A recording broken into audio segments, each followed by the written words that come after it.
महाकालेश्वर भगवान की, ओंकारेश्वर भगवान की, तारा बाबा की, तारकेश्वर महादेव की, कुबेरेश्वर महादेव की। हर हर महादेव, हर हर महादेव, हर हर महादेव, हर। काशी विश्वनाथ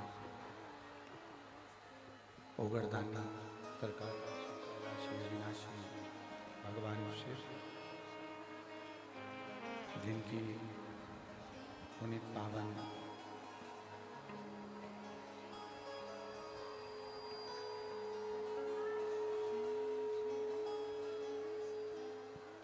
शिव महापुराण की कथा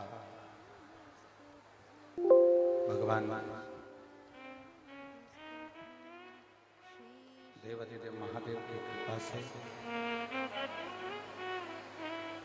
आप और हमको श्रवण करने का सौभाग्य प्राप्त हुआ है। बाबा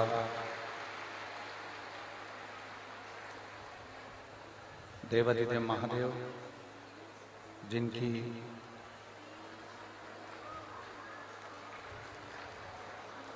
पुनित पावन शिव महापुराण की कथा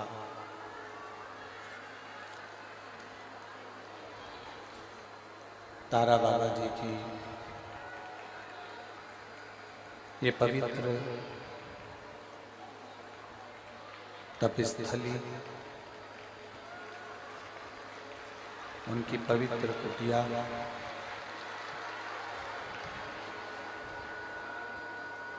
जिसमें बक्से बंद हैं, चोंगे चालू हैं, बक्से चालू करो सब दूर हो। बाबा जी की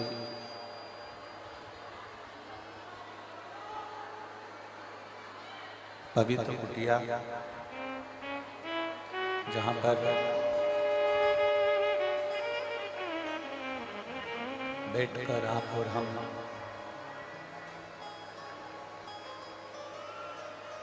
भगवान शिव की पवित्र शिव महापुराण की कथा श्रवण करने के लिए विराजमान है।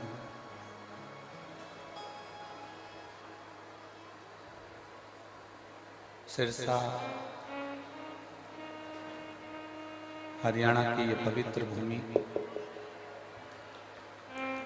जहाँ पर भगवान देवाधिदेव महादेव शिव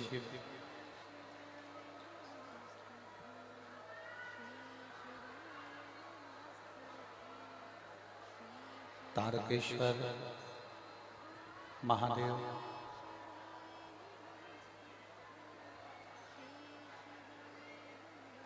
जहाँ पर विराजमान है।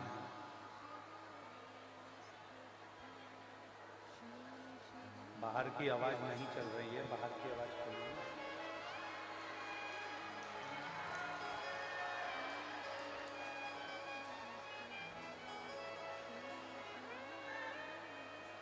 तारकेश्वर महादेव, जहाँ पर अपने भक्तों का कल्याण करने के लिए विराजमान है। ऐसे पवित्र पावन, बाहर की आवाज खोलो, बाहर की आवाज ही नहीं है।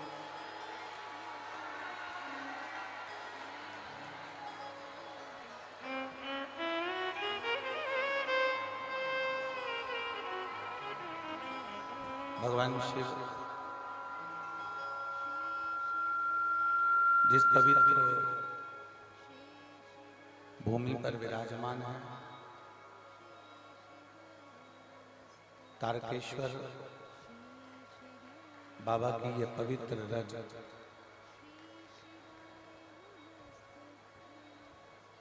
जहाँ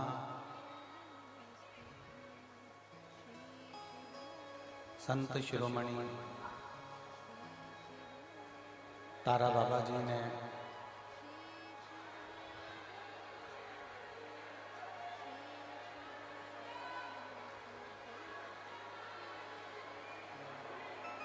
तारा बाबा जी ने अपना तप साधना निरंतर इस पवित्र भूमि पर बैठकर करी है।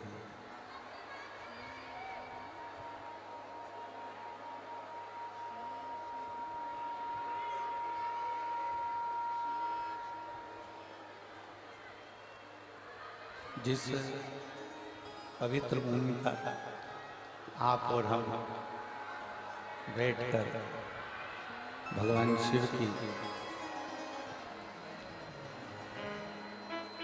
पवित्र कथा का तत्व ग्रहण कर रहे हैं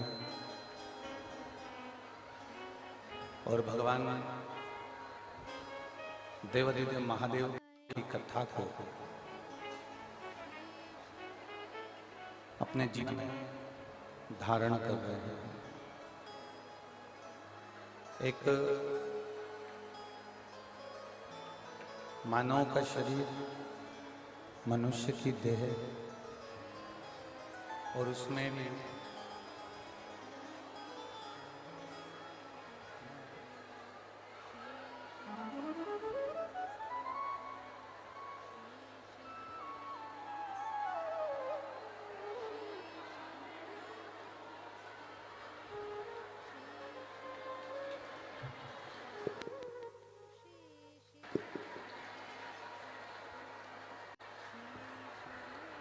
दो मिनट में सेट कर रहे हैं। आप लोग बैठो। शिव कृपा बाबा देवाधिदेव महादेव की बनी रहे।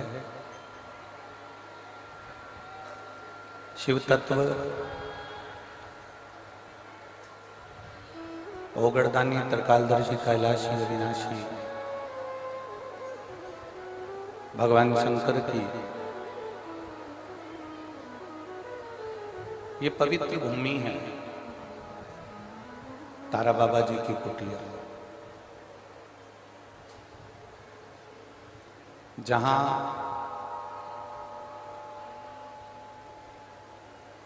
कहते हैं जिस भूमि पर संत साधु गुरुजन तपस्वी जन साधक उपासक जिस धरा पर बैठकर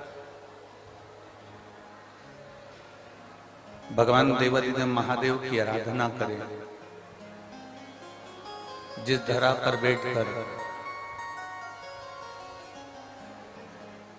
भगवान शिव की अखंड जाप हो रहा हो, जहां बैठकर भगवान शंकर का नित्य पूजन अभिषेक हो रहा हो, वो भूमि कोई साधारण सी नहीं होती। जिस तारा बाबा की कुटिया में बैठकर आप और हम शिव महापुराण की कथा को श्रवण कर रहे हैं, भगवान शंकर की कथा को सुन रहे हैं, ये तारा बाबा की जो कुटिया है, यहाँ बाबा जी ने बैठकर अपनी अविरल भक्ति को प्राप्त किया। एक संत का जो जन्म होता है, एक संत का जो जन्म पृथ्वी पर होता है, उसका जो अवतरण होता है, उसको जो जन्म मिलता है, उसका पूरा जन्म, संत का जन्म कभी भी संत के लिए नहीं होता।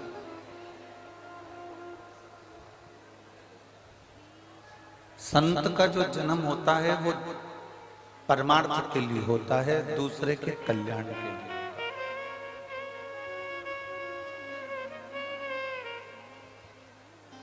इस भूमि पर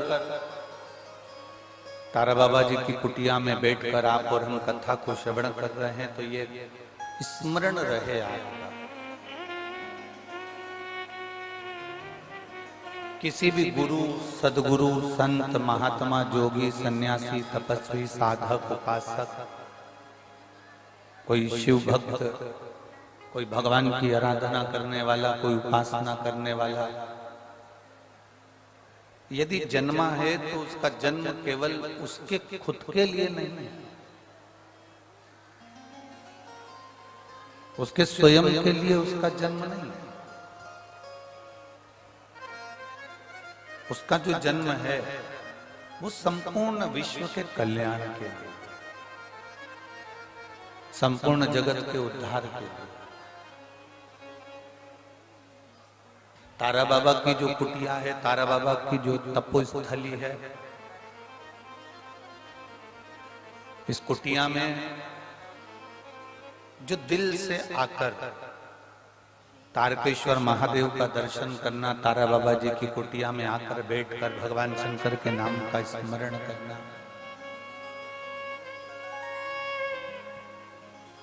तो कोई संत तो संत है, साधु साधु है, सन्यासी सन्यासी है, तपस्वी तपस्वी है, साधक साधक है, उपासक उपासक है। वो जगत के हित के लिए ही उसका जन्म है।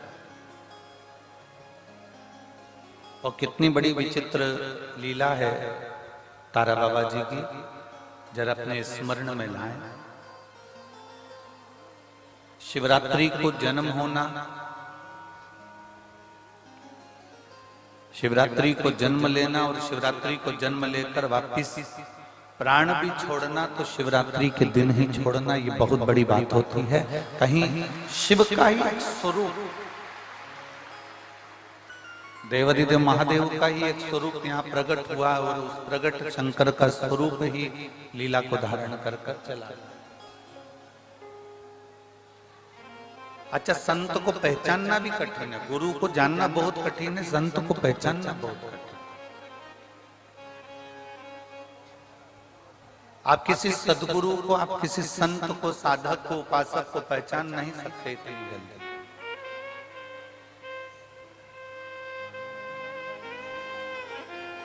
बिहारी बाबा यहाँ रहे,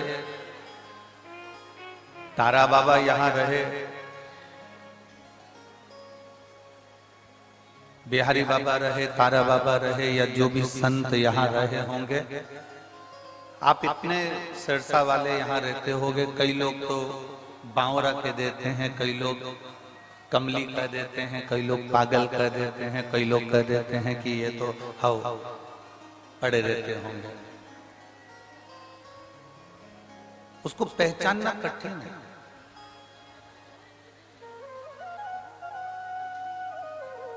माता पिता, संत सदगुरु और भगवान का एक श्रेष्ठ भक्त, इसकी पहचान कभी भी जीते जी नहीं होती। माता पिता जब चले जाते हैं तब बच्चों को समझ में आता है कि माता पिता के रहने का क्या फल है। संत सदगुरु जब चले जाते हैं तब मालूम पड़ता है कि संत सदगुरु के होने का क्या फल है। एक सच्चा भक्त, एक सच्चा साधक, एक सच्चा उपासक जब तक है तब तक उसको पहचान नहीं पाते हैं। और सच्चा गुरु, सच्चा सदगुरु, सच्चा उपासक, सच्चा भगवान की आराधना करने वाला कोई संत, कोई सन्यासी, कोई तपस्वी जब चला जाता है तब लोगों को ज्ञात होता है कि कोई संत था, कोई गुरु था, माता पिता थे, घर के बुजुर्ग थे, कोई भक्त था जिसने हमें सत्मार्ग बताया।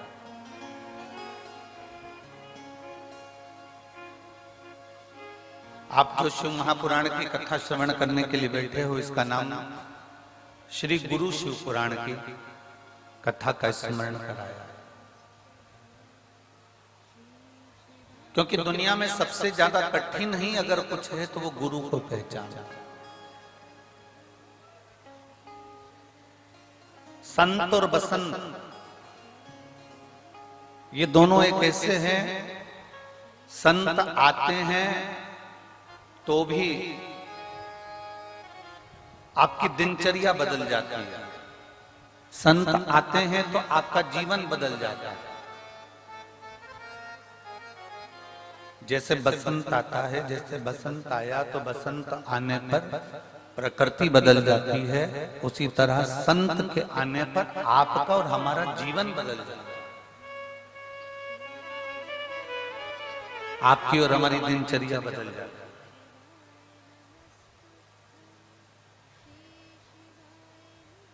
आप खुद अंदाजा लगाओ कि आप क्या 2 बजे से 5 बजे तक यहाँ आके बैठ जाते हो रोज?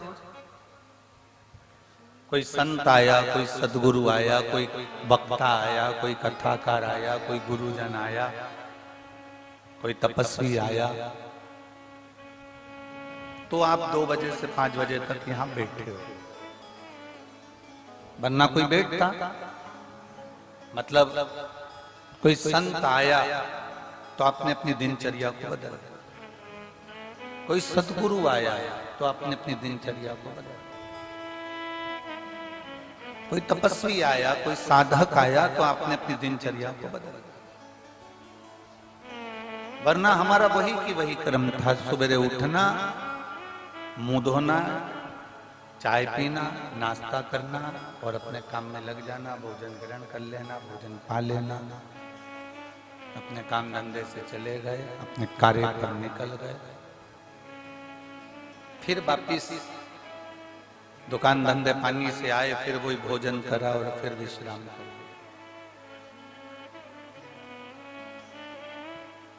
अगर हमारी दिनचर्या बदली है तो किसी संत सदगुरु की शरणागति में पहुंचने पर बदली।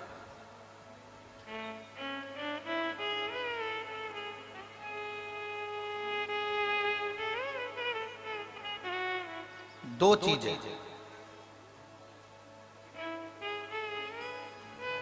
जैसे इस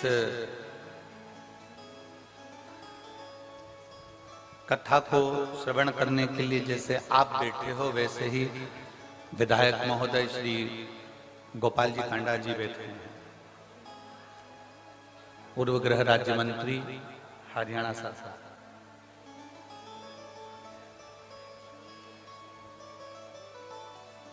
अब जरा विचार करिए, इनके पास में भी अब विधायक का पद है,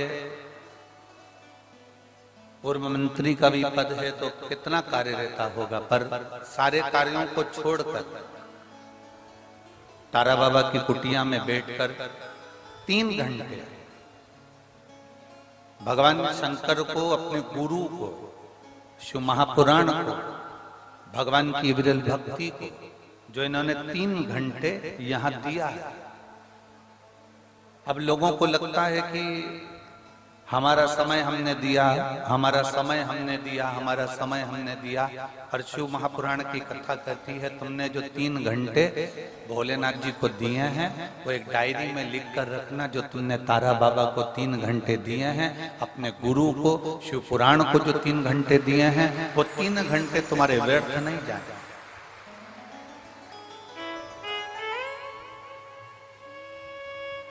वो तुम्हारा दिया गया समय व्यर्थ नहीं जाता।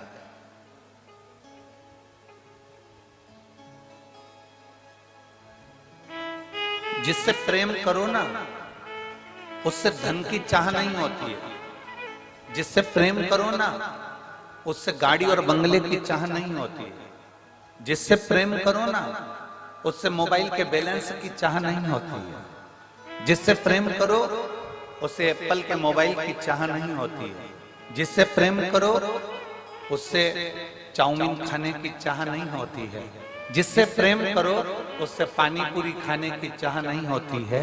जिससे प्रेम करो, उससे बस एक चाह रहती है कि थोड़ा तो समय दिया करो मुझको, आपके लिए हूं और मैं आपके लिए, थोड़ा तो समय।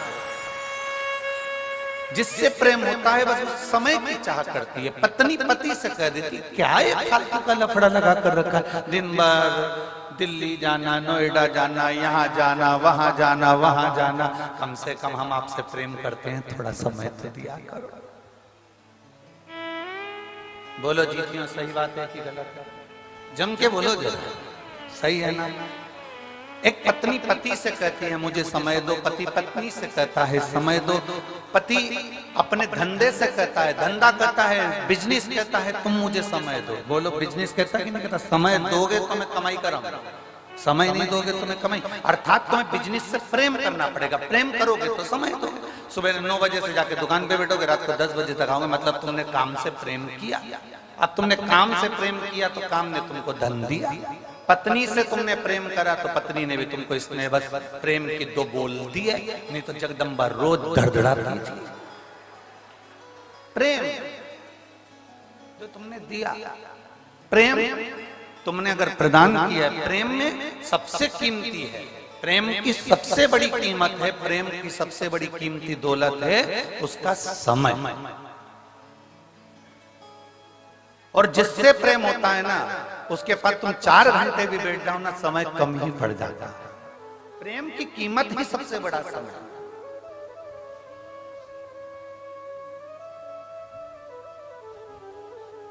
अब गुरु को क्या चाहिए? चांदी के खड़ा ला कर दो, गुरु कभी कहता है? जम के बोलो जरा। गुरु कभी कहेगा कि मुझे गाड़ी ला कर दो, गुरु कभी कहेगा कि मुझे बंगला बना कर दो, गुरु कभी कहेगा कि तुम मुझे ये ला कर दो।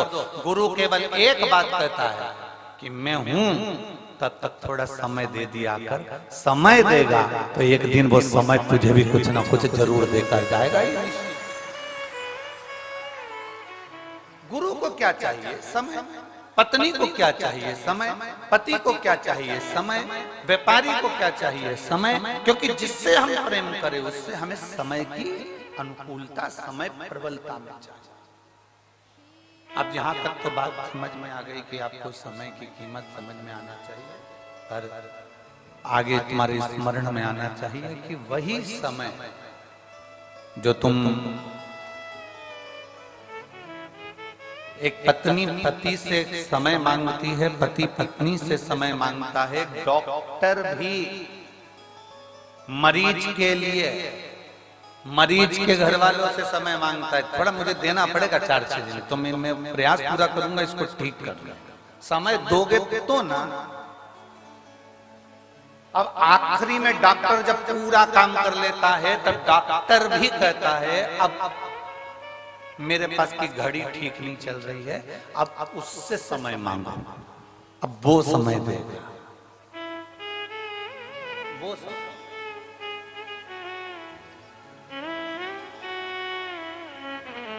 और अब उससे प्रार्थना करी, उससे निवेदन करा, उससे विनती करी, उससे चाकरी करी।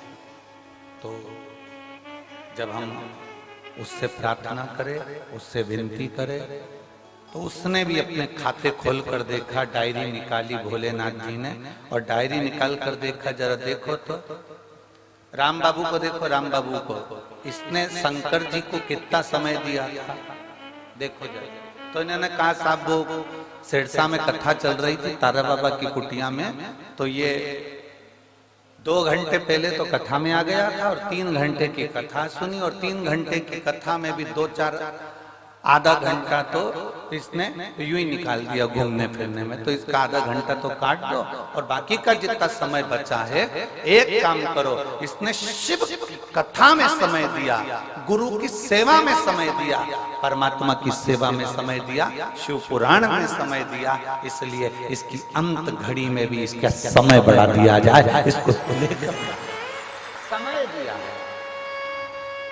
फिर वो कल वाली बात आ गई,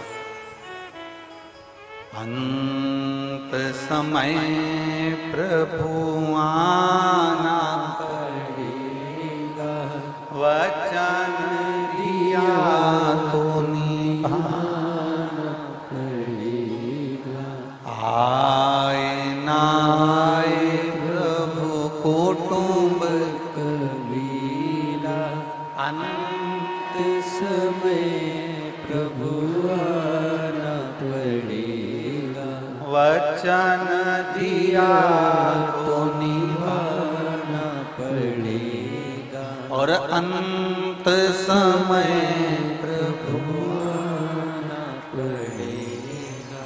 तुमने समय दिया तो सामने वाले ने समय,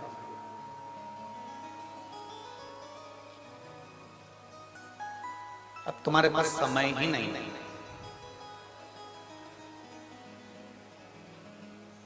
कल हमें गोविंद जी सुना रहे थे,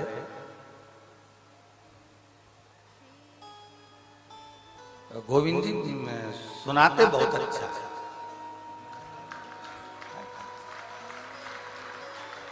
देखना गोविंद जी, हम कथाकारों पर भी कृपा करना। सुनाते बड़ा अच्छा। तो कह रहे थे गुरु जी से एक बात सुनाऊं मैं आपको। मैंने कहा सुना। अब जो सुनाता है उसको सुनाने वाले मिल जाए तो और अच्छा ना है।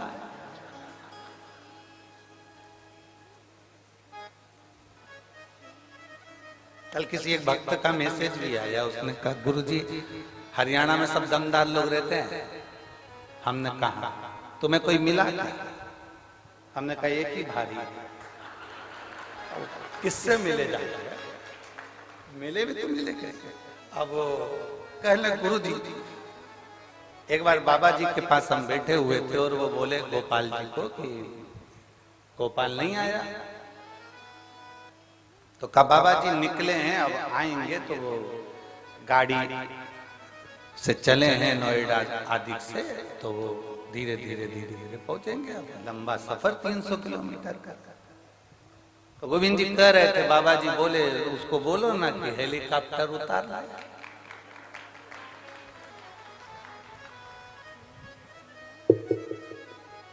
ये गुरु के शब्द नहीं है, गुरु का जो तप है, गुरु की जो साधना है, गुरु ने जिसको भजा है वो महादेव के शब्द गुरु की वाणी से निकलता है। वो महादेव का शब्द गुरु की वाणी से निकलता है। हमने पहले भी आपको कथा में कहा सियोर वाला महाराज कभी शिव पुराण की कथा नहीं बांट सकता और हमारी सामर्थ्यता भी नहीं।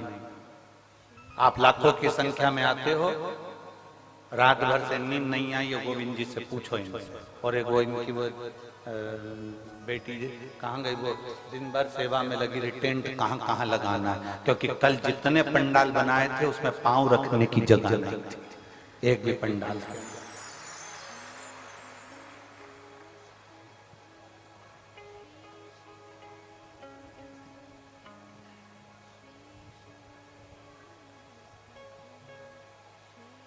अब 2024 की कथा है, 24 कैरेट सोने की कथा है, सहज नहीं है।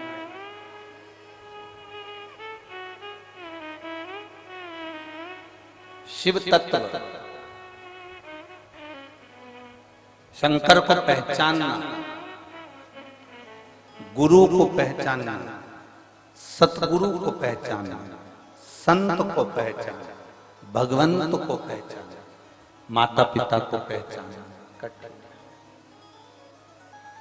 गुरु के कभी शब्द नहीं है, शब्द उस परमात्मा के जो उसने जपा है, जो उसने साधना करी है, जो उसने भजा है, जिसकी वो आराधना करता है, शब्द उसके हो, गुरु के शब्द नहीं।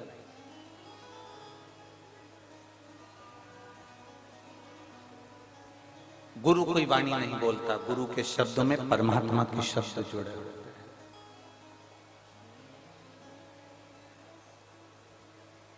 सहजता नहीं है गुरु की वाणी। आप तारा बाबा जी की कुटिया में बैठकर अगर कथा को सुन रहे हैं, शिव महापुराण की कथा को धारण कर रहे हैं, हमने एक बार पहले कथा में कहा था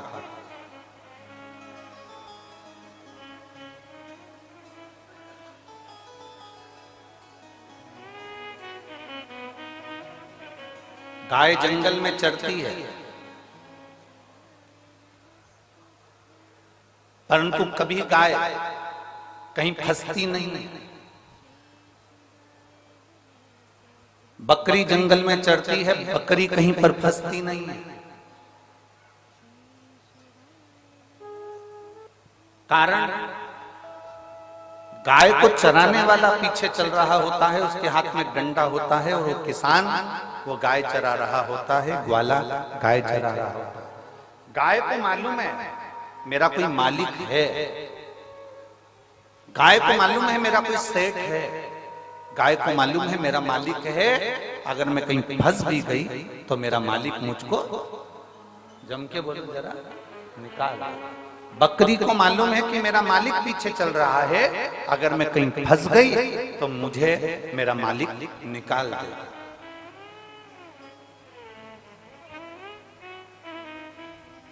बकरी को मालूम है कि मेरा मालिक मुझे निकाल देगा, भेड़ को मालूम है कि मेरा मालिक मुझे निकाल देगा, ऊंट को मालूम है कि मेरा मालिक मुझे निकाल देगा, घोड़े को मालूम है कि मेरा मालिक मुझे निकाल देगा।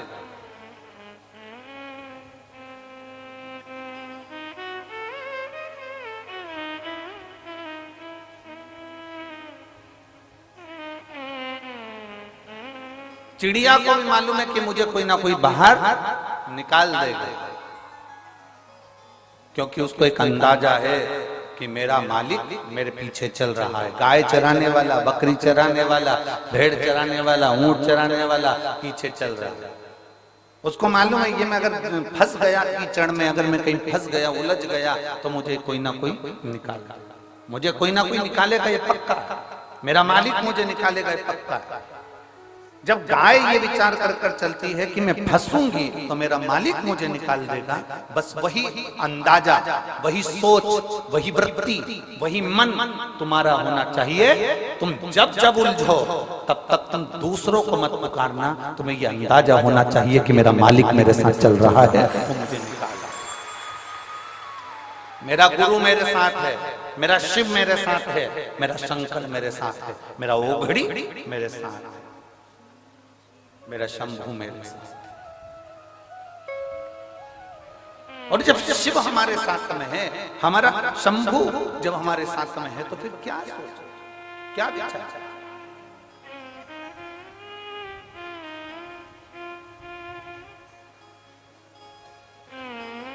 बहुत अच्छा बंगला देखोगे ना तो तुम्हारे मन में एक बात जरूर आएगी, इतनी सुंदर दीवार है ना, अंदर से बंगला कितना सुंदर। जाके देखो क्या, खूब सुंदर होटल देखोगे ना तो तुम्हारे मन में बात जरूर आएगी कि कितनी सुंदर होटल है, एक बार अंदर जाके देखो क्या। बोलो बोलो, सही है कि गलत? तुम्हारे मार्केट में कोई चाउमीन की दुकान खोल गई, पानी पतासे की दुकान खोल गई, मिठाई की दुकान खोल गई, मोबाइल की दुकान खोल गई, कोई कपड़े की दुकान खोल गई, बहुत सुंदर दुकान खोली, खूब अच्छा मॉल खुला, तुम्हारे मन में जरूर आएगा कि जरा एक बार मैं भी जाकर तो देखो। बोलो बोलो, जम के बोलो, सही है, जाकर तो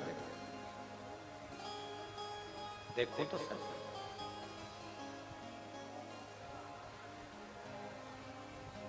सुंदर कपड़े की दुकान तुम्हारे मन में आया कि मैं जाकर देखूं।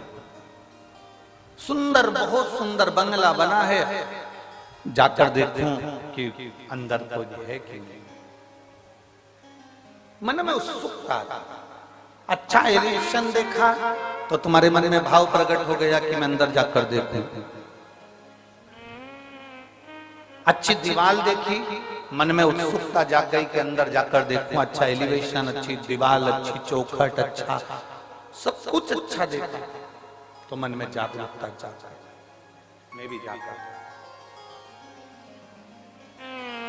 अच्छा एलिवेशन देखकर लोग आपके घर में आते हैं, अच्छी दीवार देखकर लोग आपके घर में आते हैं, अच्छा कपड़ा देखकर लोग तुम्हारी दुकान पर आते हैं, अच्छी पर्दे देखकर लोग तुम्हारी दुकान पर आते हैं, तुम्हारे घर पर आते हैं, तुम्हारी चौखट पर आते हैं।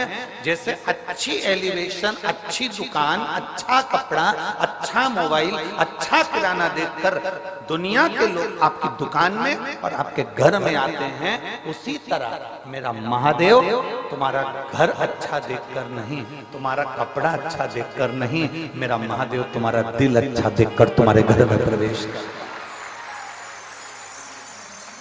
मेरा महादेव कभी भी ये देखकर नहीं आया कि तुम्हारा मकान कितना बड़ा है, मेरा महादेव ये देखकर नहीं आया कि तुम्हारा घर कितना बड़ा है, मेरा महादेव ये देखकर नहीं आया कि तुम्हारे पास में संपदा कितनी है, मेरा महादेव केवल ये देखकर आया कि तुम्हारी चित्त वृत्ति में शिव की भक्ति कितनी है। और शंभो शरणे पड़ी मांगू घड़ी रे घड़ी, दुख काटो दया करी दर्शन आपो। शंभो शरणे पड़ी मांगू घड़ी रे दुख काटो दया करी दर्शन। शिव कभी नहीं देखा कि तुम्हारे संपदा कितनी, दौलत कितनी, धन कितनी, वैभव कितना, सत्ता कितनी, गाड़ी कितनी। शंकर भगवान ने तो केवल एक चीज देखी है कि तेरा दिल कितना बड़ा है, तेरा मन, तेरी चित्तवृत्ति, तेरा व्यवहार कितना उच्च है। शंकर को तुम्हारी दौलत से, शंकर को तुम्हारे वैभव से, शंकर को तुम्हारे धन से कोई प्रीति नहीं, कोई प्रीति नहीं।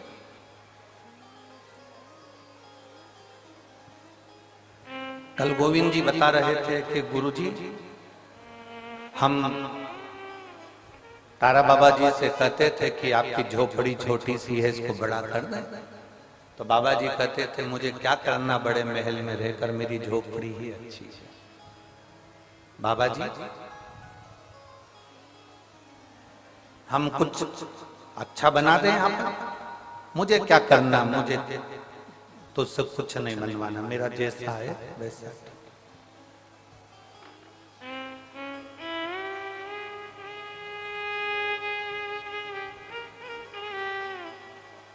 क्योंकि बाबा जी को एक बात मालूम थी, जो शंकर का उपासक होता है ना, जो शिव की आराधना करने वाला होता है ना,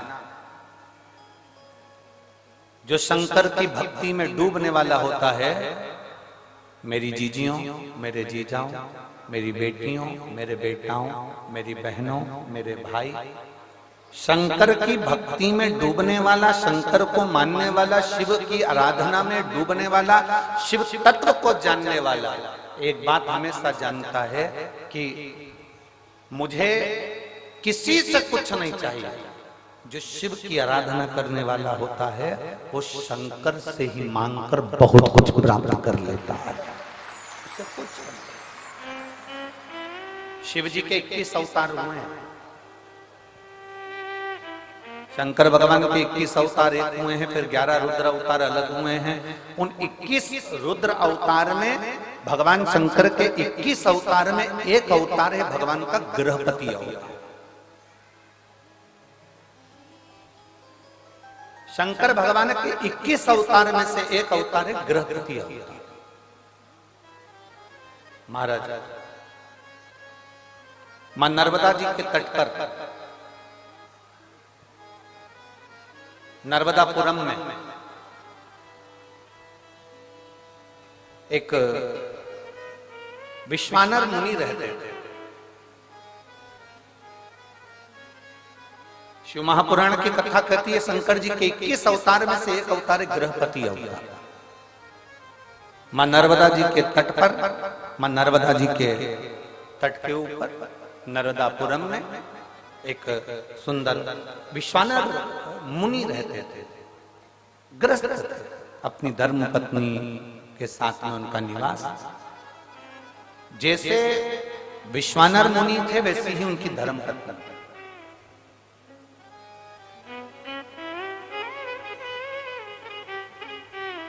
बहुत कम घर होते हैं जिन घरों में अगर पति धर्मात्मा है तो पत्नी धर्मात्मा हो, पत्नी धर्मात्मा हो तो पति धर्मात्मा हो। बहुत कम। सोचे जाओ तो नहीं। हमने अभी यहाँ भटिंडा की कथा में एक बात कही थी, पंजाब में भटिंडा में कथा में करने आए थे, तब हमने बोला था अमिताभ का बेटा अमिताभ जैसा नहीं होता। हुआ क्या? जम के बोलो, सचिन तेंदुलकर का बेटा सचिन तेंदुलकर जैसा नहीं हो सकता। हुआ क्या? जम के बोलो जरा, नहीं।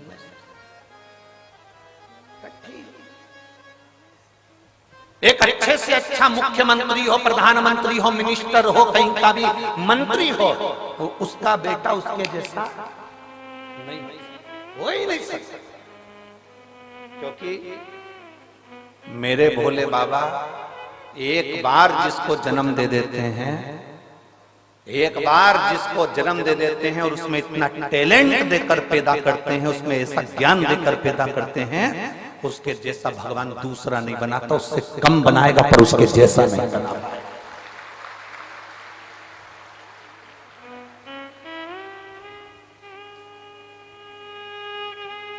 अमिताभ के पास में, अमिताभ बच्चन जी के पास में जो टैलेंट होगा उनके बच्चे के पास में नहीं हो पाएगा। सचिन तेंदुलकर के पास में जो टैलेंट होगा वो उनके बच्चे के पास में नहीं हो पाएगा। पिता जैसा बेटा नहीं होता। अगर बाप कलेक्टर है तो उसकी औलाद कलेक्टर हो सकती है, पर बाप जैसी नहीं हो सकती। मिनिस्टर का बेटा मिनिस्टर बन सकता है, पर उसके पिताजी जैसा नहीं बन सकता। कठिन है। एक शिक्षक का बेटा शिक्षक बन सकता है, पर उसके जैसा नहीं बन सकता उसके पिताजी। सास अपने 4 बेटों की शादी कर दे, 4 बहुओं को लिया, पर सास सोचे कि तेरी जैसी आ जाए तो नहीं आ सकती, तू ओल्ड इज गोल्ड है। कहा तेरे जैसा है, तेरे बराबर कोई नहीं आ सकता। तो तुम अपने से क्यों किसी को होड़ कर रहे हो? मेरी बहू मेरे जैसी आना चाहिए, मेरी बहू जितना मैं काम करूं वैसी आना चाहिए, मैं जितनी सुबह से उठती हूँ मेरी बहू उतनी उठने वाले आना चाहिए। अरे माँ, अमिताभ का छोरा अमिताभ जैसा नहीं बना, सचिन का छोरा सचिन जैसा नहीं बना, तो तेरी बहू तेरे जैसी कैसे बन सकती है? तुझे तो भगवान ने खुद आनंद में बनाया है। कहाँ सोच कर बैठ रही है, क्या विचार लेकर बैठे? मेरी बहू मेरे जैसी होना चाहिए। मैं 4 घंटे काम करूं तो मेरी बहू भी 4 घंटे काम करे, मैं 10 घंटे काम करूं तो मेरी बहू भी 10 घंटे काम करे। नहीं हो सकता, कभी नहीं हो सकता। इसलिए जो नहीं हो सकता उसको छोड़ो और लड़ना बंद करो। भगवान से प्रार्थना करो, जैसी भेजी चंद्र घंटा बहुत अच्छी। उसमें क्या रहता? तुम ज्यादा सुधारने का प्रयास करोगे, वो नवरात्रि में काल रात्रि बन जाएगी। क्या मतलब? फिर तुम्हें सुबह शाम रोज आरती करना पड़ेगी उसकी। और तुम क्या बहू की आरती करोगे? बहू तुम्हारी कर करके तुम क्या करोगे? बहुत। इसलिए हमें किसी के जैसे नहीं बनना। शिव महापुराण की कथा कहती है, देवाधिदेव महादेव का चरित्र कहता है, तुम्हें किसी के जैसे नहीं बनना। अपने अंदर भगवान ने जिस जिसको जन्म दिया पृथ्वी पर, भगवान शंकर जिसको पैदा करते हैं उसको कुछ ना कुछ हुनर देकर पैदा करते हैं। आपके अंदर कोई ना कोई हुनर जरूर है। आप किसी के जैसे मत बनो, अपने हुनर को अपनी मेहनत से प्रकट करो। दुनिया तुम्हारे जैसा बनना चाहेगी, ये पक्का।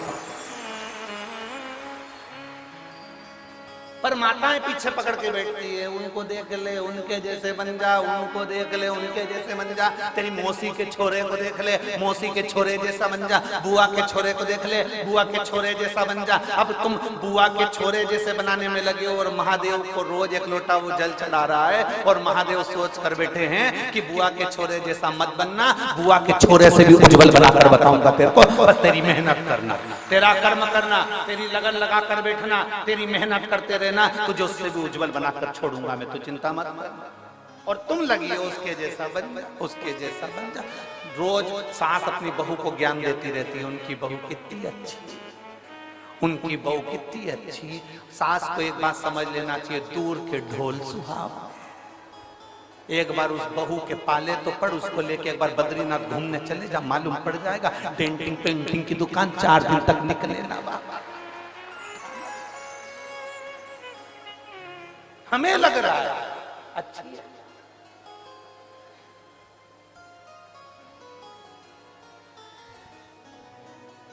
ये बहुत बहुत विचित्र बात है।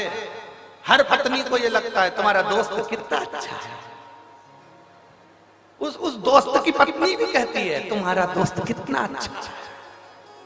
बस ये दोनों की भ्रम का है। उसको लग रहा है कि भैया जी अच्छे हैं, उनकी पत्नी को लग रहा है भैया जी अच्छे हैं। अब उनको क्या मालूम कि दोनों ही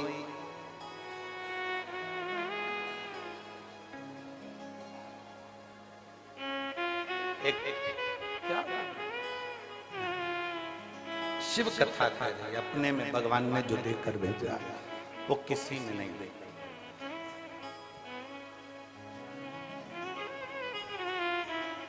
और दया की ना हो जो आदत तुम्हारी तो सोनी रे अदालत तुम्हारी गरीबों के दिल में जगह तुम न पाते तो किस दिल में होती इबादत तुम्हारी तो किस दिल में होती इबादत तुम्हारी। बहुत सोच से मिले, जिसके ललाट में जो लिखा है वो होना है, जो निश्चित है उसका सोचे से मतलब।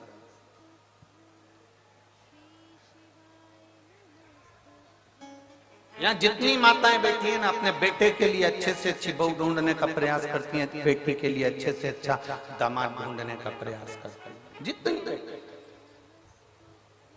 ऐसी कोई माता नहीं होगी जो रोज भगवान के मंदिर में जाकर अपनी बहू के लिए छोरा नहीं मांगती होगी, पोता नहीं मांगती होगी। कोई नहीं कहता कि पोती दे दे, पर भगवान ने जो सोच कर रखा है वो दे दे तुम्हारे सोचे से। वो कहते हैं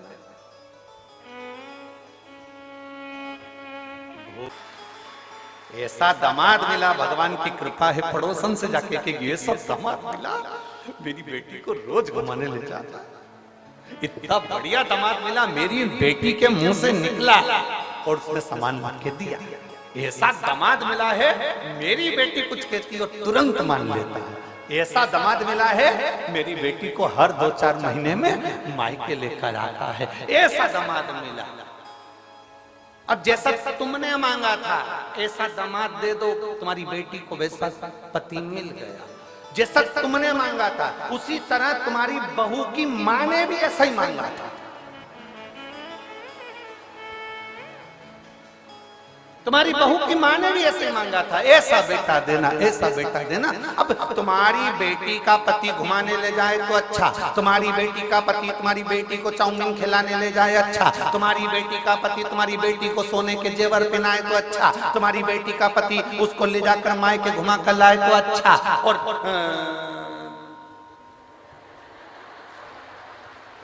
अब क्या बोलो, तुम सब समझदार हो, बोलो। और तुम्हारा बेटा अगर तुम्हारी बहू को घुमाने ले जाए तो बेकार, वो तो जोरू का गुलाम हो गया। दामाद ले जा रहे तो अच्छा, दामाद खिला रहे तो अच्छा, दामाद पढ़ा रहे तो अच्छा, दामाद सोने की रकम दिलाए तो अच्छा। मेरा दामाद जैसा कोई नहीं, मेरे बेटी का पति इतना बढ़िया, मेरी बेटी का पति अच्छा बढ़िया। तो आप भी अपने बेटे से कहो, बेटा जैसे तेरे जीजा, जैसे तेरे दामाद बेटी का सम्मान करते हैं, तू मेरी बहू का सम्मान कर। तो लगना चाहिए सामने वालों को कि दामाद अच्छा। दूर के ढोल, बस बस दिक्कत ही तो यही है सिरसा वाली जीजियों, दिक्कत सबसे बड़ी यही आ रही है, बड़ी यही तो पड़ी है, दिक्कत यही है सबसे बड़ी।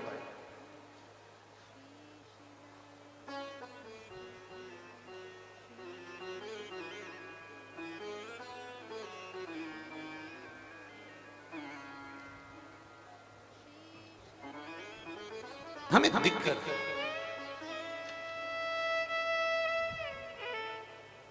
शिव कथा कर रहे हैं। विश्वानर मुनि की धर्म पत्नी भगवान की भक्त थी।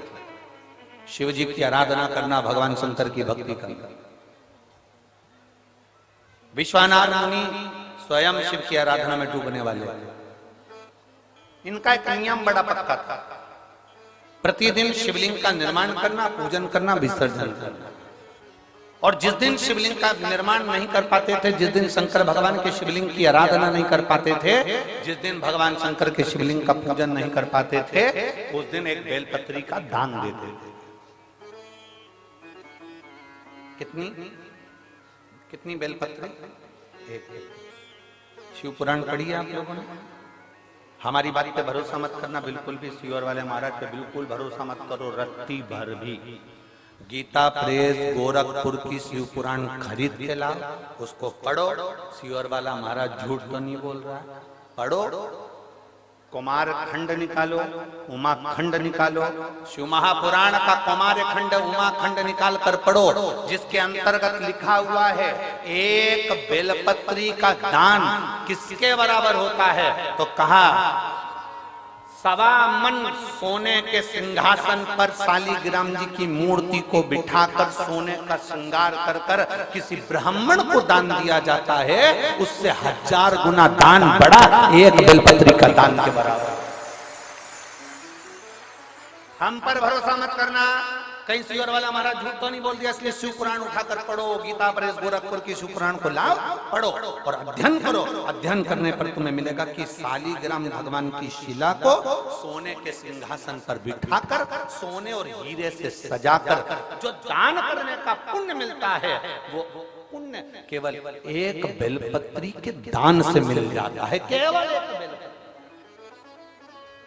एक बेलपत्री में वो बल होता है। और अच्छे से समझ लेंगे, शंकर जी पे चढ़ी हुई बेलपत्र, मान लो तुम्हारे पास में बेलपत्र नहीं, मान लो तुम्हारे पास में बेलपत्र नहीं,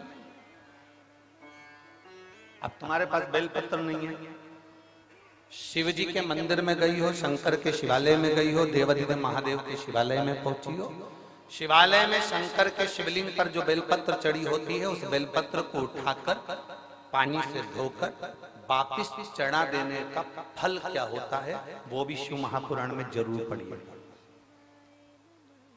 तारा बाबा की कुटिया में कथा चल रही है और श्री गुरु शिव पुराण चल रही है, जरा ध्यान से सुनना इसको, बहुत सावधानी से। जितने बाहर के पंडालों में भक्त बैठे और जितने आस्था चैनल पर सुन रहे हैं, जितने फेसबुक यूट्यूब पर सुन रहे हैं, जितने रोड पर बैठकर कथा सुन रहे हैं, जहां जहां आवाज जा रही है, जहां बैठकर कथा सुन रहे हैं, बहुत सावधानी से कथा का स्मरण करिएगा। एक बेलपत्री का दान शालिग्राम भगवान के सोने के सिंहासन पर बैठकर दान करने के बराबर है। शंकर भगवान के शिवलिंग पर चढ़ी हुई बेलपत्र को धोकर वापिस शंकर भगवान के शिवलिंग पर चढ़ाने का जो पुण्य है, कहा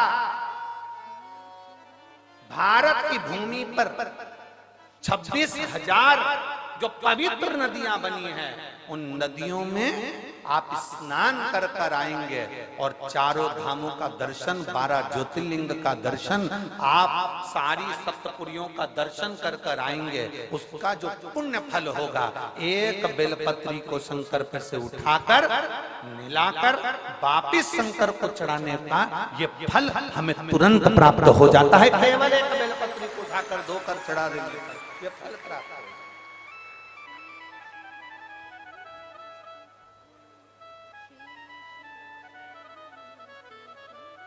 एक बेलपत्र,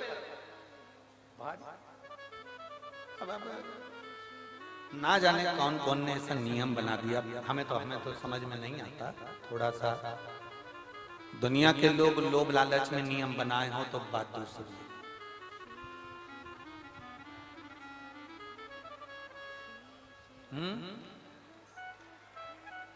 पीछे आवाज नहीं जा रही है, पीछे की आवाज खोलिए, पीछे की।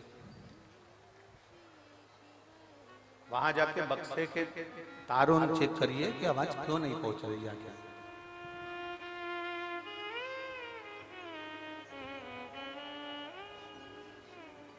ना जाने कौन कौन ऐसा नियम बना दिया, हमारे पुराण में नहीं है।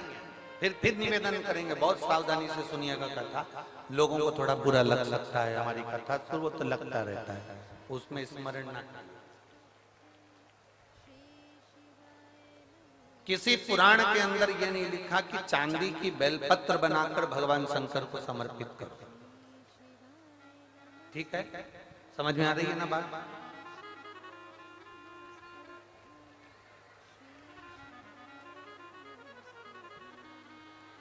किसी पुराण के अंदर यह नहीं लिखा, किसी शास्त्र के अंदर यह नहीं लिखा कि चांदी की बेलपत्र बनाओ, सोने की बेलपत्र बनाओ और भगवान को चढ़ाओ।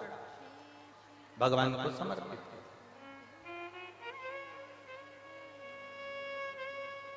ये हमारे यहाँ कहीं कहीं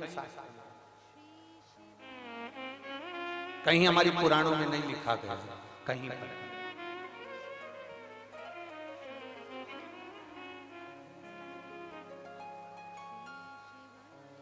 शंभु शरणे पड़ी मांगो घड़ी रे घड़ी दुख काटो दया करी मैं दर्शन आपो।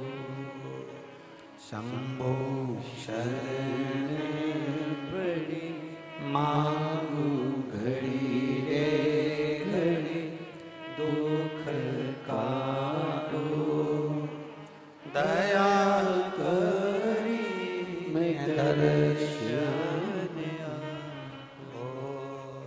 शंभो शरण पड़ी मांगो घड़ी रे घड़ी दुख काटो दया करी मैं दर्शन आपो। अब किसी ने एक नया नियम बनाया, चांदी की बेलपत्र शंकर जी को चढ़ाना, सोने की बेलपत्र शिव जी को चढ़ाना। ये हमारे शिव महापुराण के एक भी 24,000 श्लोक में से एक भी श्लोक में कहीं चांदी और सोने की बेलपत्र का प्रसंग नहीं। किसी को जरूरत पड़ने लगी होगी चांदी की बेलपत्र की तो उसने चढ़वा दी होगी, किसी को सोने की बेलपत्र की जरूरत पड़ी होगी तो उसने चढ़ा दी। वो अपना प्रसंग अपनी जगह। सोने की बेलपत्र क्या कोई साधारण सा शिव भक्त चढ़ा सकता है? जम के बोलो जरा। चांदी की बेलपत्र कोई साधारण सा शिव भक्त चढ़ा सकता है क्या? अगर चांदी और सोने की बेलपत्र का नियम आया है तो फिर तांबे पीतल की क्यों नहीं आया? एल्युमिनियम की क्यों नहीं आया? कपड़े की बेलपत्र का क्यों नहीं आया? कागज की बेलपत्र का नियम क्यों नहीं आया? आया तो सोने और चांदी की बेलपत्र का नियम आया। ये हमारे शास्त्र के हिसाब से, ये हमारे शिव पुराण के हिसाब से बिल्कुल नहीं। दूसरे को देखकर कभी मत विचार करना। कई लोग उज्जैन महाकाल का दर्शन करने जाते हैं, कई लोग ओमकारेश्वर का दर्शन करने जाते हैं, कई लोग विश्वनाथ जी का दर्शन करने जाते हैं, तो वहाँ डलिया मिलती है फूल पत्ती की, तो उसमें एक चांदी की बेलपत्र भी रख देते हैं कि ये चांदी की बेलपत्र वो चढ़ाएंगे और आपको दे देंगे, तो आप वो चांदी की बेलपत्र ले जाके अपनी अपनी तिजोरी में, अलमारी में, अपने अपने घर में रख लेना ना।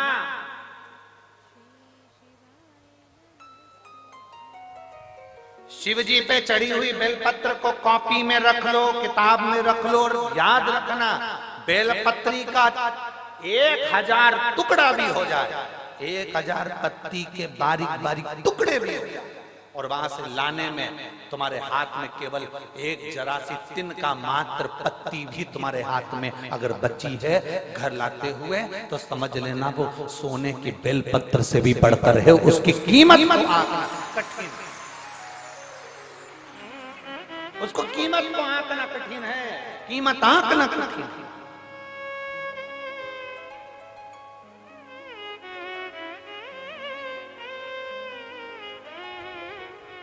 एक बेलपत्री की कीमत को कौन आंक सकता है बाबा? समझे?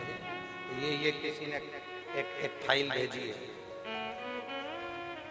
जिसमें इस व्यक्ति को जो बीमारी हुई है वो लाखों में किसी एक को होती है, जिसके अंदर उसके शरीर की नसें चौक होती चली जाती है, शरीर काम करना बंद कर देता है, आखिरी में वो व्यक्ति का पूरा शरीर, जिह्वा, कान, गला लुप्त होकर पड़ जाता है, हाथ पैर सब ढीले पड़ जाते हैं, शरीर पूरा काम करना बंद कर देता है। उस शरीर में कोई ऊर्जा नहीं रहती, केवल प्राण चलते हैं, और भगवान से लोग प्रार्थना करते हैं कि ये तो प्राण छूट जाए तो अच्छा, इतना बड़ा शरीर उठाकर कौन कहां लेकर जाए? जो हिल नहीं सकता, जा नहीं सकता, एक बीमारी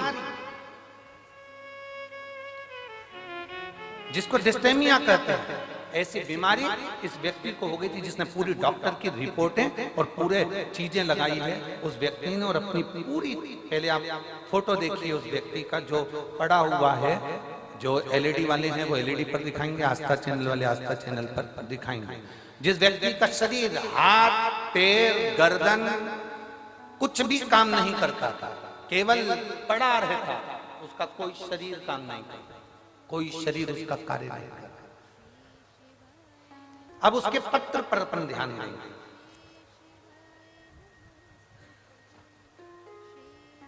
मेरा नाम अजय कुमार मेहता है, मैं फतेहाबाद हरियाणा का निवासी हूं। कहीं बैठे हो तो हाथ हिला सकते हैं। आप ही हैं? श्री शिवाय नमस्ते। आ जाओ, एक बेलपत्र ले जाना। आ जाइए। मैं फतेहाबाद हरियाणा का निवासी हूं। मेरा मोबाइल नंबर ये है। मैंने कोरोना काल में 2021 में पहली वैक्सीन की डोज लगाने के बाद मुझे मालूम नहीं पड़ा कि मेरे शरीर को क्या हो गया।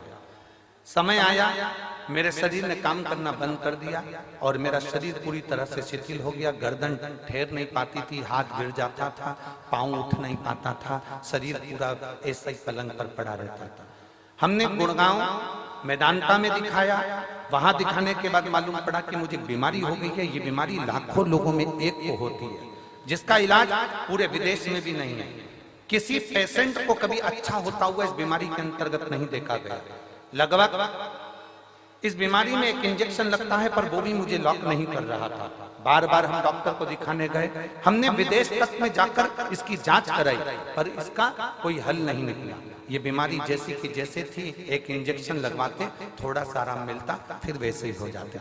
गर्दन ठेरती नहीं, हाथ ठेरता नहीं, पांव ठेरता नहीं। इलाज करते करते थक गए। तब मेरी धर्मपत्नी और उसकी मित्र निधि खन्ना ने उसको आपके बारे में कथा का वर्णन किया। तब मेरी पत्नी ने कथा को सुनना प्रारंभ करा और शिव महापुराण की कथा आस्था चैनल पर सुनी।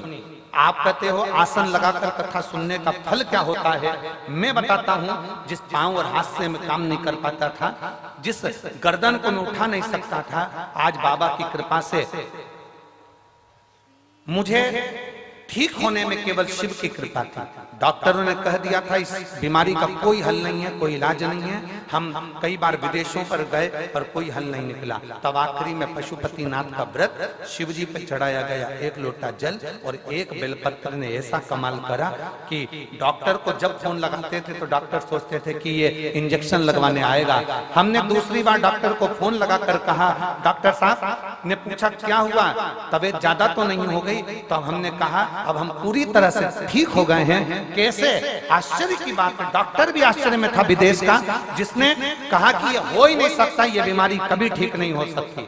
तो डॉक्टर भी आश्चर्य में पड़ गया जब हम चलने फिरने लगे और अपनी गर्दन भी ठहरने लगी। हम बाबा की कृपा से ठीक हैं, हमारा फोटो भी लगा रहे हैं और हम कथा के मंडप में भी आए। आइए, श्री शिवाय नमस्ते।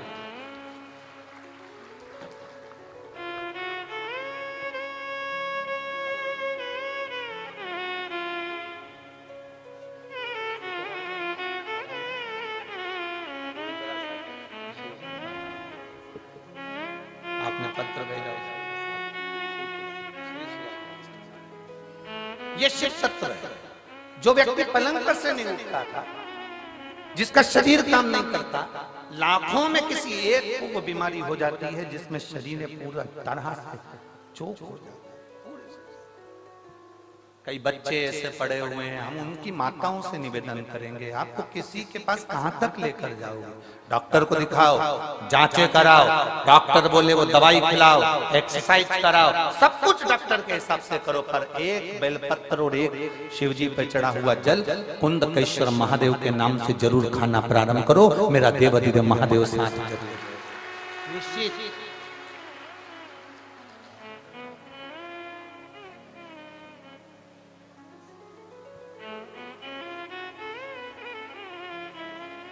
और तेरी कृपा बिना न हिले एक भी अणु, लेते हैं श्वास तेरी कृपा से तनु तनु, हे गंगाधार मुक्ति द्वार ओंकार तू, भोले ओंकार तू, आयो शरण तिहारी शंभु तार तार तू।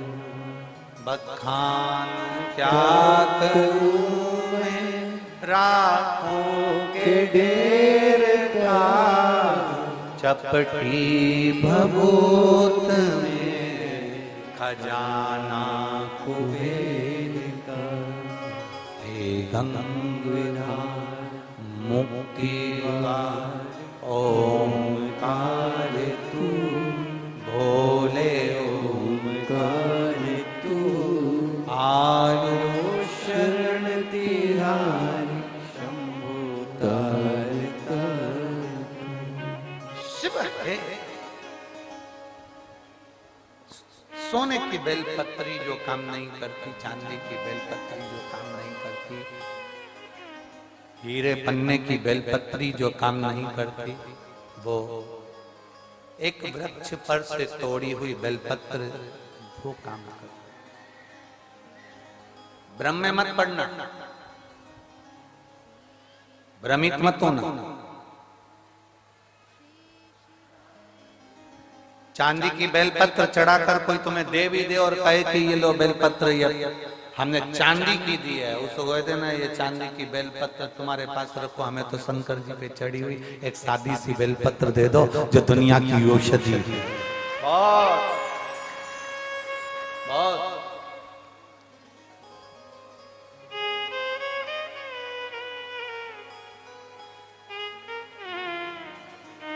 इसको समझना कठिन है। ये शंकर की कथा नहीं है। ये आप लोगों को लग रहा होगा कि तारा बाबा की कुटिया में शिव महापुराण की कथा चल रही है। ये शिव पुराण की कथा नहीं है। ये तारा बाबा जी ने 7 दिन संपूर्ण विश्ववासियों के लिए एक शिविर लगाया है। जो आ गया वो अपने जीवन की सारी खुशियां बटोर कर तारा बाबा की कुटिया से ले गए। शिविर आप धारण करो, आप समझो क्यों उसका स्मरण इतना प्रबल है, क्यों शंकर की कथा का रसतत्व इतना प्रबल होता है, क्यों शिव भक्ति का रसतत्व इतना प्रबल होता है।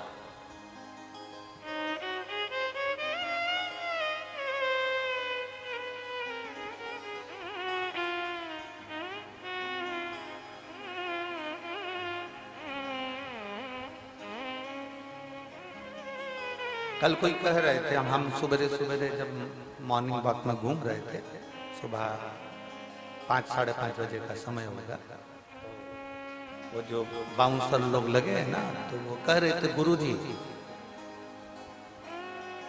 हम यहाँ हमेशा सेवा में आते हैं, पर एक बात आज तक समझ में नहीं आई, इतना सारा कथा हुआ पर ये कथा में ये इतने सारे आ कहां से गए, ये समझ में नहीं। और हम किसी को भी कुछ भी बोलते हैं ना तो वो टस से मस नहीं होता। पहले जितनी कथा होती थी ना, सब में समझदार लोग आते थे, तो हमने कहा राम कथा में राम जी जैसे आए हैं, कृष्ण कथा में कृष्ण जैसे आए हैं, शंकर जी के तो सब ऐसे ही मिलेंगे।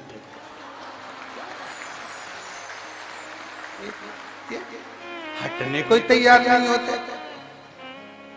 गुरु जी शिव पुराण में ऐसा क्या है? हमने कहा तुम भले 7 दिन की सेवा में लगे हो, पर 3 महीने के अंदर तुम्हें मालूम पड़ेगा कि शिव महापुराण में है क्या। हम नहीं बोल कर जाएंगे कि इसमें है क्या। तारा बाबा जी ने ये कथा करवाई है, तारा बाबा जी इस कथा को करवा रहे हैं। हम जजमान का नाम, आयोजक के नाम में भले इनका नाम ले देते, पर आयोजक वही है जो अंदर बैठा है, आयोजक वही। तारा बाबा जी कथा करवा रहे, तारा बाबा जी सुन रहे हैं, तारा बाबा जी ही बचवा रहे, कोई दूसरा नहीं। शिव को पहचानना कठिन, बहुत कठिन। जैसे पत्नी पति को नहीं पहचान पाती, पूरी जिंदगी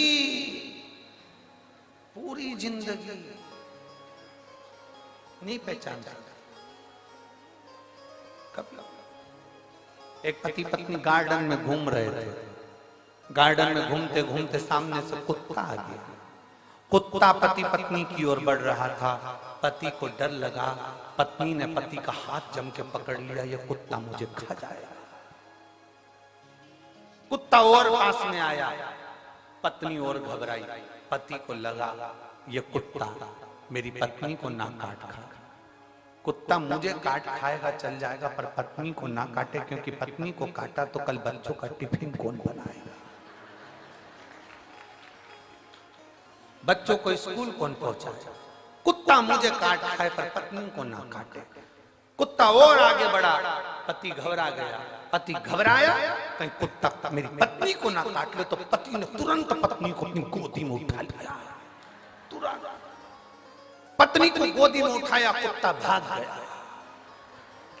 कुत्ता भागा, इसने पत्नी को नीचे उतारा। पत्नी चिल्ला के दौड़ी, तुम्हारे जैसा बेवकूफ आदमी कहीं नहीं देखा। दुनिया के लोग कुत्ते को भगाने के लिए पत्थर उठाते, तुमने मुझे उठा लिया।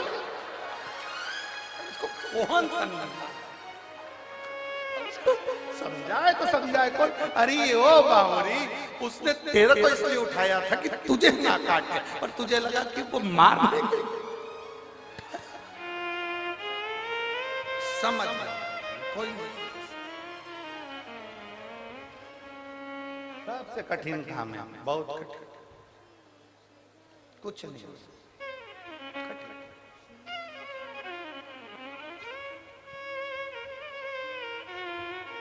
शिव कथा कर रहे हैं, भगवान शंकर का संवाद कर रहे हैं। शिव को समझना बहुत कठिन, बहुत कठिन। कौन समझा भगवान देवादिदेव महादेव को? जो समझ गया वो शिव जैसा हो गया, जो नहीं समझा वो ना समझ पाया। जिसने शंकर भगवान को, वो बच्चे ने पूछा शिव पुराण में ऐसा क्या है, हमने एक ही बात कही, शिव महापुराण की कथा कोई साधारण नहीं है। आप सुन रहे हो, सुनो, 3 महीने के अंदर मालूम पड़ेगा कि तुमने जो सेवा करी, भले तुम्हारे कान में पहुंची कि ना पहुंची, पर तुमने शिव पुराण की जो सेवा करी उसका फल क्या होता है वो 3 महीने में मालूम पड़ता है। ये इतने पत्र जो आप लोग लिखकर भेज रहे हैं, हमारे पास तो समय ही नहीं रहता कि हम इसको पढ़े, इतना समय नहीं रहता। 2-4 पत्र हमने पढ़ लिए तो पढ़ लिए, बाकी के नीचे बड़े पढ़े। 2 दिन में इतने पत्र आए, भी 7 दिन में ढेर लगे। या हम कोई लिखते नहीं है, हम आपको पहचानते भी नहीं। सिरसा में पहली बार आए गोविंद जी, गोपाल जी, हमारा आना भी नहीं हो, कभी इधर से क्रॉस भी नहीं हो, पहली बार आना हुआ। हालांकि गोविंद जी तो बोले थे हमको जब हम बठिंडा आए थे कि आप एक बार यहाँ आओ, एक बार यहाँ पहुंचो, एक बार आओ, और हमारा आना ही नहीं। बहुत कठिन, जब तक भोले बाबा बुलाता नहीं तो हम जाते भी नहीं। हमने पहले भी कहा, हमको गोविंद जी ने नहीं बुलाया, ना गोपाल जी ने बुलाया, अंदर बैठे लंगोटी लगाकर, बाजू में पिछोड़ा रखकर, बड़े अलमस्त होकर बैठे। हम कल गए थे मामा, हमने उनसे बात भी करी, हमने कहा बुला लिया आपने, अलमस्त होकर बैठे। मस्त कथा का लाभ ले, पहचानना कठिन। शिव को जो जान गया वो दुनिया में सब कुछ है। एक पढ़ी लिखी गई, एक पत्र देख,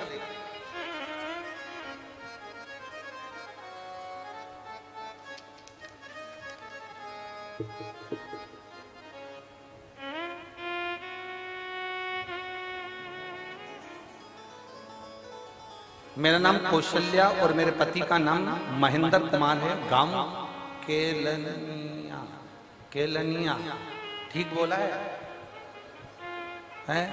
हाँ, तुम समझ जाना, ठीक है, बाकी के तो जाने दो।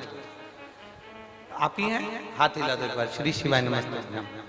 गांव केलनिया, सिरसा की रहने वाली हूँ गुरुजी। मेरे बाबा महादेव की कृपा में 14 साल से हरियाणा पुलिस में सरकारी नौकरी कर रही हूँ। हरियाणा पुलिस में मैं 14 साल से सरकारी नौकरी कर रही हूँ गुरुदेव। हंसी खुशी की जिंदगी जी रही थी। एक दिन अचानक 19 दिसंबर 2022 को मेरे पति महेंद्र कुमार का एक्सीडेंट हो गया और सर में इतनी ज्यादा चोट पहुंच गई कि डॉक्टर ने हाथ में केस लेने को मना कर दिया। बहुत मुश्किल था, डॉक्टर के हिसाब से ये जा चुके थे, ऐसा उन्होंने बोल दिया। पति के सर का ऑपरेशन हुआ, फिर भी सर की राइट साइड की हड्डी निकाल दी गई और हड्डी निकालने के बाद डॉक्टर साहब ने उनकी जान बचाने का प्रयास किया। करना चाहते हैं साफ साफ डॉक्टर ने कह दिया कि हम प्रयास कर रहे हैं पर भरोसा नहीं है कि बचेगा ना बचेगा। कुछ देर बाद सांस भी चलेगी कि नहीं चलेगी इसका कोई भरोसा नहीं। शायद मेरे देव अधिदेव महादेव ने, क्या वर्णन करूं गुरुदेव, डर गए, घबरा गए। तब डॉक्टर से कहा कि आप अपना काम करो, मेरा महादेव बचाएगा जरूर, ये निश्चित है। और शिव जी की ऐसी कृपा हुई कि बाबा देव अधिदेव महादेव का स्मरण करा, श्री शिवाय नमस्तुभ्यम का जाप किया, एक बेलपत्र लाकर शंकर जी का मंदिर जो हॉस्पिटल के पास में था उसमें से उठाकर ऑपरेशन के लिए ले जाते समय उनके साइड में रखकर भेज दिया। मैं बाबा का क्या गुणगान करूं गुरुदेव, जो डॉक्टरों ने कह दिया था कि भरोसा रत्ती भर भी नहीं है कि बचेगा कि ना बचेगा, पर मेरे बाबा ने जान बचा ली और मैं बाबा को यहाँ नमन करने के लिए आया हूं। गुरुदेव 22 दिन तक कोमा में पड़े रहे। शिवलिंग का जल जाकर उनको चढ़ाती रही, देती रही और बाबा की कृपा से फिर उन्होंने आंखें खोली। और गुरुदेव बाबा की मैं क्या गुणगान करूं। डॉक्टर ने कहा था इनकी याददाश्त कभी नहीं आई क्योंकि याददाश्त निकल गई। गुरुदेव बाबा की कृपा किसको कहते हैं। शिव जी पे चढ़े हुए जल का महत्व तो डॉक्टर भी जान गया, जिस डॉक्टर ने ऑपरेशन करा था, जो करे थे याददाश्त नहीं रहेगी, वो भी जान गए। ये कभी चल नहीं पाएंगे, पलंग पर रहेंगे, ये डॉक्टर के शब्द थे। व्हील चेयर से नीचे नहीं उतर पाएंगे, ये डॉक्टर के शब्द थे। आज मेरे पति धीरे धीरे कर कर पूरे चलते भी हैं और उनकी याददाश्त भी बनी हुई है और बाबा की कृपा से वो सब अच्छे हो गए। मैं बाबा को नमन करने, एक बार हाथ हिला दे बहन, श्री शिवाय नमस्तुभ्यम। शिव तत्व एक बेलपत्र ले जाओ। शिव की भक्ति अविरल भक्ति, शंकर शंकर है, ओघड़ी ओघड़ी है, शंभु शंभु। और खाली ना जाता कोई दर से तुम्हारे, खाली ना जाता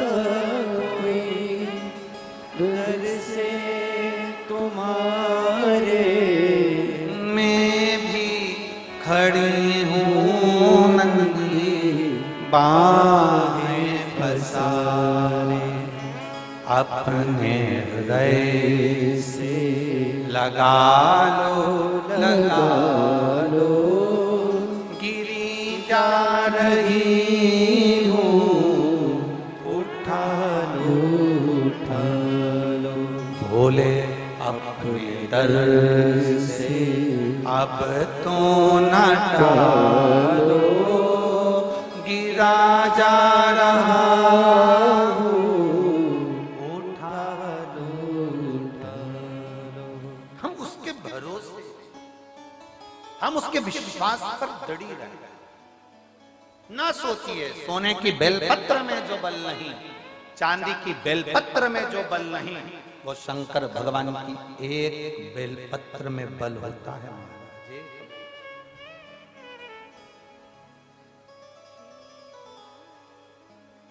इस व्यासपीठ ने बाल्यावस्था से शिव महापुराण की कथा करी। इस व्यासपीठ ने ये देखा है, गोपाल जी, ये व्यासपीठ की बेलपत्र का हमने प्रमाण देखा है कि कोई 7 दिन की कथा में भी, 5 दिन की कथा में भी अगर कोई व्हील चेयर पर भी बैठकर कथा सुनता है और एक बेलपत्र भी अगर बाबा की खाता है, इस पोथी की, इस पुराण की एक बेलपत्र भी कथा चल रही और उसने खाई है, 3 दिन में वो कथा के पंडाल में भी खड़ा मिलता ही हमने इस व्यासपीठ से देखा।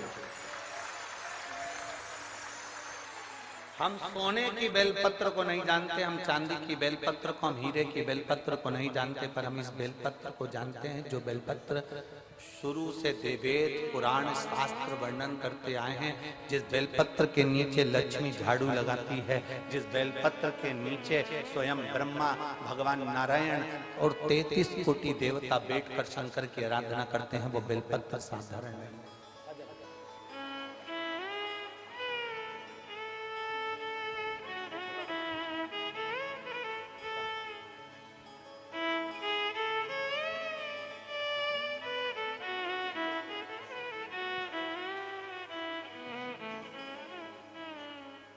अपने स्थान पर बैठकर भगवान शिव जी से अपने मन की बात बड़े भाव के साथ दिल से बाबा देवादिदेव महादेव से प्रार्थना करेंगे, अपने मन की बात बाबा को कहेंगे। जहां जगह मिले वहां बैठकर भगवान से प्रार्थना करें, भोले बाबा से। सभी पंडालों में जहां जगह मिले वहां बैठे, खड़े रहकर नहीं, बैठकर बाबा से निवेदन, भाव से विनती। जो कार्यकर्ता भी खड़े हैं वो भी बैठकर बाबा से प्रार्थना करें, बड़े भाव के साथ, बड़े आनंद के साथ, दिल से बाबा से निवेदन करें। जिसको आता है वो साथ में बोलेंगे, आपकी आवाज हम तक पहुंचे। बड़े भाव से बाबा से आप प्रार्थना करें।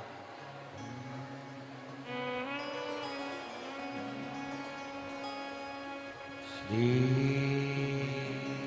शिवाय नमस्तुभ्यं,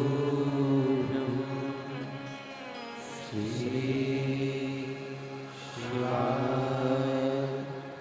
नमस्तुभ्यं, श्री शिवाय नमस्तुभ्यं, श्री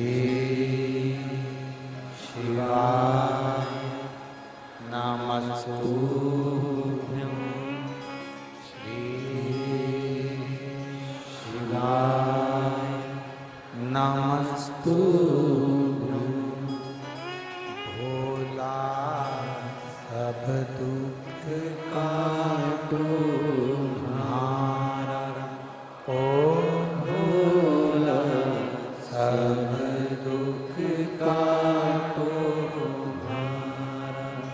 शिव शंकर जप तेरी माला, भोले बाबा जप तेरी माला, भोला सब दुख काटो हमारा, ओ भोला सब दुख काटो हमारा। वेश है मंगल मंगलकारी, वेश है मंगल मंगलकारी, शमशान वासी हमारा,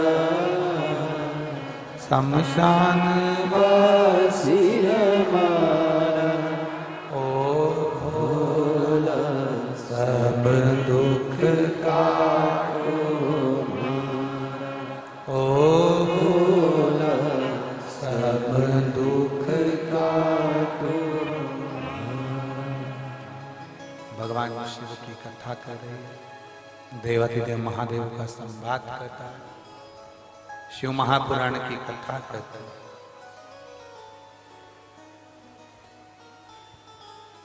शिव चरित्र का कहीं सोना की बेलपत्र, चांदी की बेलपत्र की मूलता नहीं, मूल है बेलपत्र। यदि शिव जी के मंदिर में चढ़ाने के लिए आपके पास में बेलपत्र ना भी होना, शिव जी की उठाकर धोकर वापिस शंकर को चढ़ा।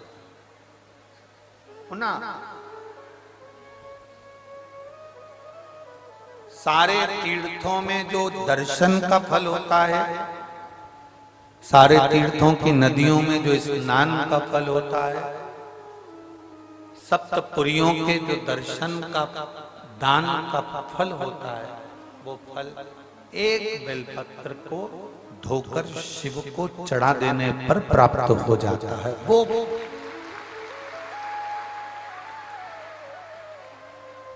अब एक नया नियम लोगों ने लगा दिया, सावन महीना आता है 1.25 लाख बेलपत्र चढ़ाओ, शंकर जी खुश हो जाएंगे।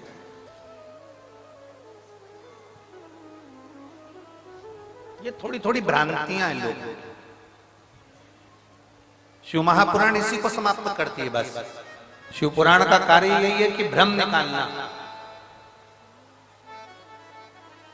भ्रम से दूर कर दे। एक माता जी ने एक प्रश्न किया था, गुरुजी अगर घर में शिवलिंग रखना हो तो उसकी प्राण प्रतिष्ठा करना पड़ती है क्या? उसकी प्राण प्रतिष्ठा की जरूरत होती है क्या? हमने अभी इससे पहले जो कथा थी कुशीनगर की, उसमें वर्णन किया था, राम जी की प्राण प्रतिष्ठा करना पड़ेगी, कृष्ण भगवान की प्राण प्रतिष्ठा करना पड़ेगी, देवी जी की प्राण प्रतिष्ठा करना पड़ेगी, कोई देवता है तो उनकी प्राण प्रतिष्ठा करना पड़ेगी। पर अगर नर्मदा का कंकर है, नर्मदेश्वर महादेव है, भगवान शंकर के शिवलिंग की कोई प्राण प्रतिष्ठा की जरूरत नहीं पड़ती, वो स्वयं प्रतिष्ठित। पारद का, स्फटिक का, मोती का, माटी का, चाहे जिस शिवलिंग का आप निर्माण कर रहे हो, शिवलिंग में आपको प्रतिष्ठा की जरूरत नहीं, आप उसको नर्मदेश्वर मानकर उसका स्मरण करिए। नर्मदेश्वर या तारकेश्वर महादेव में, तारा बाबा की कुटिया में 2 शिवलिंग का दर्शन होता है। एक तारा बाबा जी की कुटिया के अंदर जो शिवलिंग विराजमान है वो पारद का शिव, दूसरा जो शिवलिंग शंकर भगवान के मंदिर के अंदर विराजमान है वो नर्मदेश्वर शिवलिंग है। 2 शिवलिंग का दर्शन, एक पारद का है, एक नर्मदा जी का। जैसे सीहोर कुबरेश्वर धाम से लाया हुआ कंकर और रुद्राक्ष औषधि का कार्य करता है। औषधि, आप लोगों में तो कोई गए हैं सीहोर कुबरेश्वर धाम? गए हो? धन्यवाद, प्रणाम आप सबको। रखिए, साधु जाना चाहिए। 12 ज्योतिर्लिंग के मध्य में है कुबरेश्वर धाम। हम तो गोपाल जी को और गोविंद जी को भी कहेंगे, सपरिवार एक बार बाबा के धाम जरूर है। और यहाँ तो शिवरात्रि तक कार्यक्रम रहता है ना, शिवरात्रि के बाद तक वहां रुद्राक्ष उत्सव चलता है।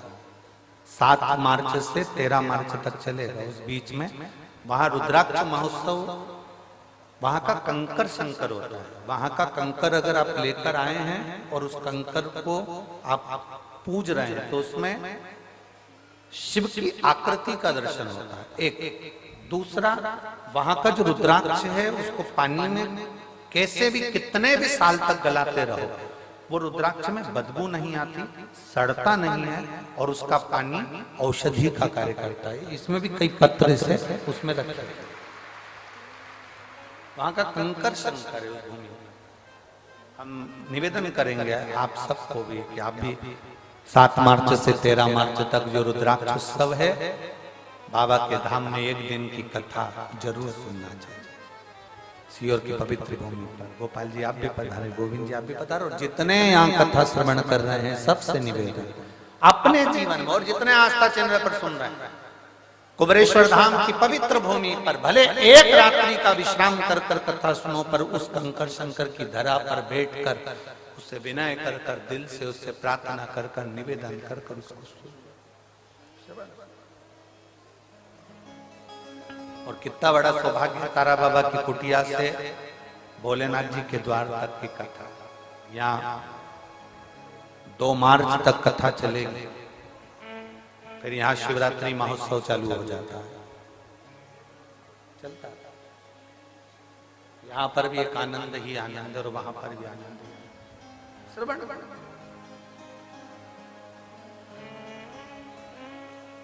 जो सीहोर के नजदीक के हैं, जो सीहोर के पवित्र भूमि के नजदीक के, हम उनसे तो कहेंगे कि तुमको मौका नहीं लगता, साल भर इंतजार करते हैं वो लोग, क्योंकि कथाएं सब दूर दूर होती है, सीहोर के आसपास के भक्तों को सुनने को नहीं मिलती। छोड़ना नहीं, कुबेरेश्वर धाम की पवित्र भूमि पर बैठकर बाबा की कथा का रस तत्व ग्रहण करो। बेलपत्र को पहचानो। किसी के कहने पर यह नहीं कि उसने कह दिया कि 1.25 लाख बेलपत्र चढ़ाओ तो हम 1.25 लाख चढ़ा रहे हैं। किसी ने कह दिया 1.25 लाख बेलपत्र लाने से पहले मेरा एक निवेदन है। जो 1.25 लाख बेलपत्र चढ़ाने का संकल्प लेते हैं उनसे निवेदन है, क्या आपने 1.25 लाख वृक्ष लगाए बेलपत्र के, तब तो आप चढ़ाने के हकदार हो गए। मालूम पड़े बेलपत्र तोड़ कर लिया और समर्पित कर दिया तो उसका सुख नहीं है। 1.25 लाख, आज तारा बाबा की कुटिया में इतने सारे पेड़ लगाए गए, पौधे लगाए गए, वृक्षारोपण किया गया, कोई आया उसको तोड़ दे, उसको उखाड़ कर ले जाए, अच्छा लगेगा क्या अपने को? नहीं। तुमने लगाया कितना, तुमने दिया कितना, तुमने करा कितना? बाबा की कुटिया में आकर तुमने कभी एक वृक्ष लगाया? बाबा की कुटिया में आकर तुमने कभी बेल वृक्ष लगाया? बाबा की कुटिया में आकर तुमने कभी बेल का वृक्ष का आनंद पाया?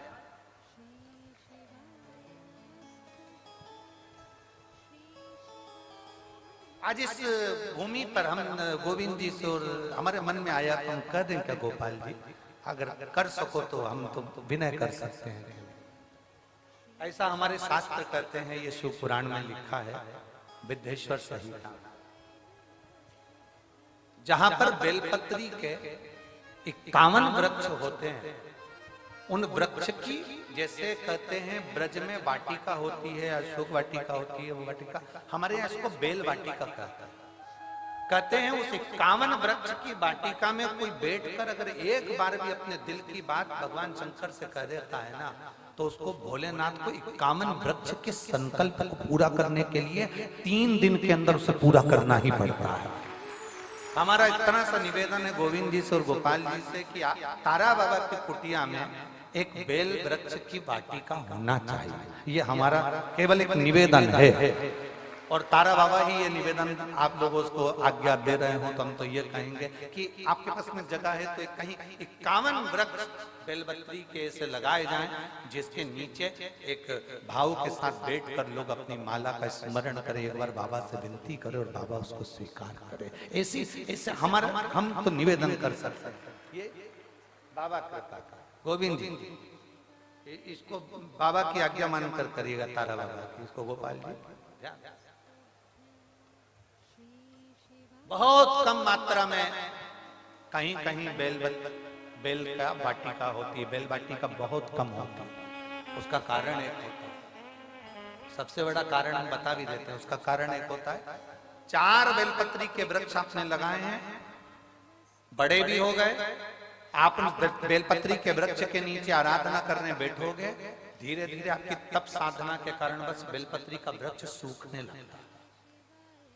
अनुभव करना, आप अगर शिव पुराण की कथा सुन रहे हो तो आपने अनुभव करा होगा, आपके मोहल्ले में, आपके नगर में, आपके क्षेत्र में बेलपत्री के जो वृक्ष होंगे, आप अगर उसकी आराधना करना चालू करोगे, पूजन करना चालू करोगे, उसकी आराधना करना चालू करोगे, तो धीरे धीरे वो बेलपत्री का वृक्ष आपके ताप को हरता है, आपके पाप को हरता है। उसके कारण बस बेलपत्री का वृक्ष धीरे धीरे सूख जाता है। लोग कहते गुरुजी हमने तो बेलपत्री का वृक्ष हमारे यहाँ हरा भरा था, सूख गया, उसका कारण क्या? उसका केवल एक कारण है कि वो व्यक्ति के ताप को हरता है, व्यक्ति के पाप को। और आपने अनुभव करा है, किसी ने देखा है कि जो बेलपत्री का वृक्ष हरा भरा है और कुछ दिन में वो सूख जाता है? हम पूजन कर रहे थे, आराधना कर रहे थे, क्यों सूखा किसी को नहीं मालूम। उसका कारण केवल एक था कि जो जाता था उसके नीचे बैठकर अपने पाप को हनन करता था, पाप हर लेता था। बेलपत्री का वृक्ष ताप हर लेता था, उसके कष्ट हर लेता था, उसका ताप और पाप जब हरता है। और यही क्रम तुलसी के पौधे में भी होता है। जब हमारे घर में, हमारे घर के दरवाजे पर जो तुलसी का पौधा लगा हुआ होता है, तुलसी के पौधा हमारे घर के दरवाजे पर होता है, जब कोई भी दुख आने वाला होता है, कोई हरकत होती है, सबसे पहले तुलसी का पौधा सूख जाता है। वो तुलसी का पौधा जो क्यारे में है वो सूख जाता है। कई कई घर ऐसे हैं जहां तुलसी का पौधा बार बार लगाया जाता है, बार बार सूख जाता है, फिर लगाओ फिर सूख जाता है। कार्तिक महीने में लगाने का प्रयास करते हैं, फिर सूख जाता है, ना जाने का ऐसे सूख जाता है। लोग पूछते हैं गुरु जी तुलसी का पौधा सूख गया, तुलसी का पौधा सूख गया, उसका कारण केवल तुलसी ताप हरती है, तुलसी पाप हरती है, बेलपत्र ताप हरता है, बेलपत्र पाप। अब विश्वानर मुनि के घर में संतान नहीं थी, पत्नी और पति दोनों धर्मात्मा थे। एक पुण्य करते थे, वो शंकर के शिवलिंग का निर्माण करते थे, पूजन करते थे। पूजन अगर नहीं कर पाते थे तो प्रदोष या शिवरात्रि, हर महीने प्रदोष आती है, हर महीने शिवरात्रि होती है, प्रत्येक महीने शिवरात्रि आती है, प्रत्येक महीने। जैसे तारा बाबा जी का जन्म माघ शिवरात्रि को हुआ और ज्योति में ज्योति विलीन फागुन शिवरात्रि पर। प्रत्येक महीने शिवरात्रि आती है, प्रत्येक। ऐसा कोई शिवरात्रि नहीं है जो हर महीने ना, प्रत्येक शिवरात्रि कुछ ना कुछ अच्छा करने के लिए।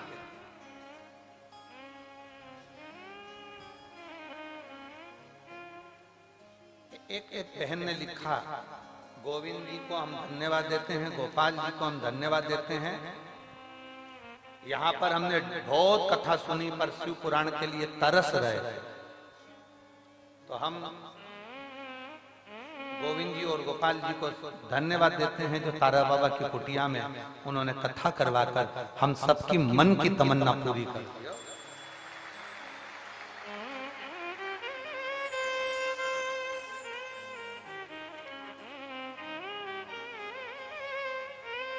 सावित्री देवी गांव चक्का, जिला गांव चक्का, चक्का ही है, गांव चक्का, जिला सिरसा से हूं।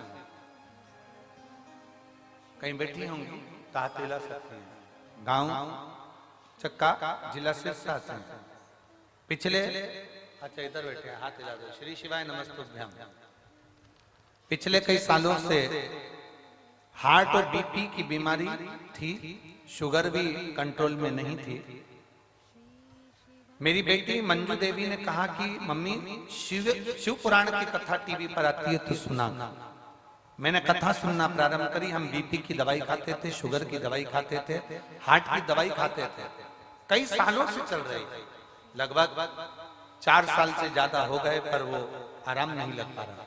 कथा सुनना प्रारंभ करी, मन करा बेलपत्र को खाना प्रारंभ करा, शिव जी पे चढ़ा हुआ जल पीना प्रारंभ करा और पशुपतिनाथ का व्रत करा। हम बाबा से प्रार्थना करने 2 बार सीहोर धाम भी पहुंचे और बाबा की कृपा ऐसी हुई, वहां का रुद्राक्ष भी लाए, कंकर भी लाए और बेलपत्र का प्रयोग किया। आज बाबा की कृपा से एक भी दवाई खाना नहीं पड़ती। मेरा हार्ट, बीपी और शुगर सब लेवल में है।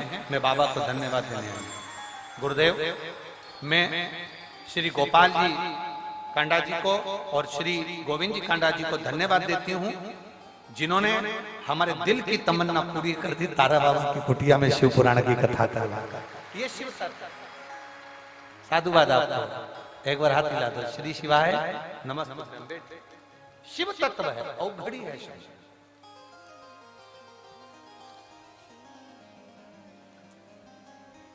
एक दिल से बाबा से प्रार्थना, दिल से।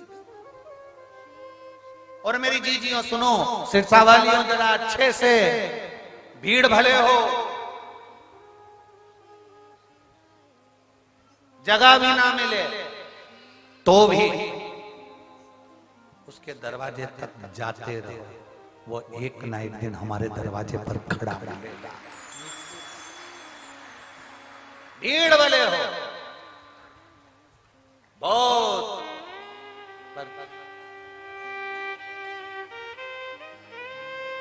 मैंने तेरे ही भरोसे बाबा, तेरे ही भरोसे हवा बिच उड़ती जावांगी बाबा, डोर हतो छड़ी नाम कटी जावांगी।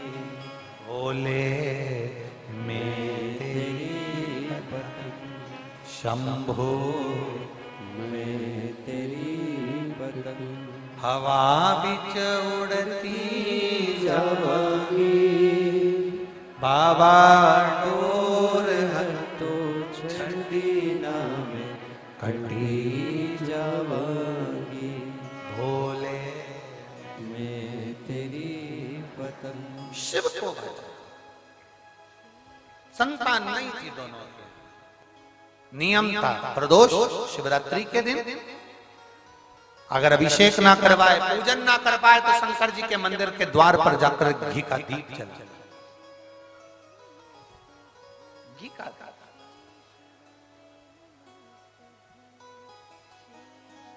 कितना भी कर्जा हो, कर्जे में डूब गए हो आप, कर्जे में ज्यादा डूब, मरने का प्लान मत बना, प्लान चेंज। कितना भी डिप्रेशन हो, कितना भी टेंशन हो, मरना तो है ही। लोगों की छाती पे मूंग डालना, मरना नहीं।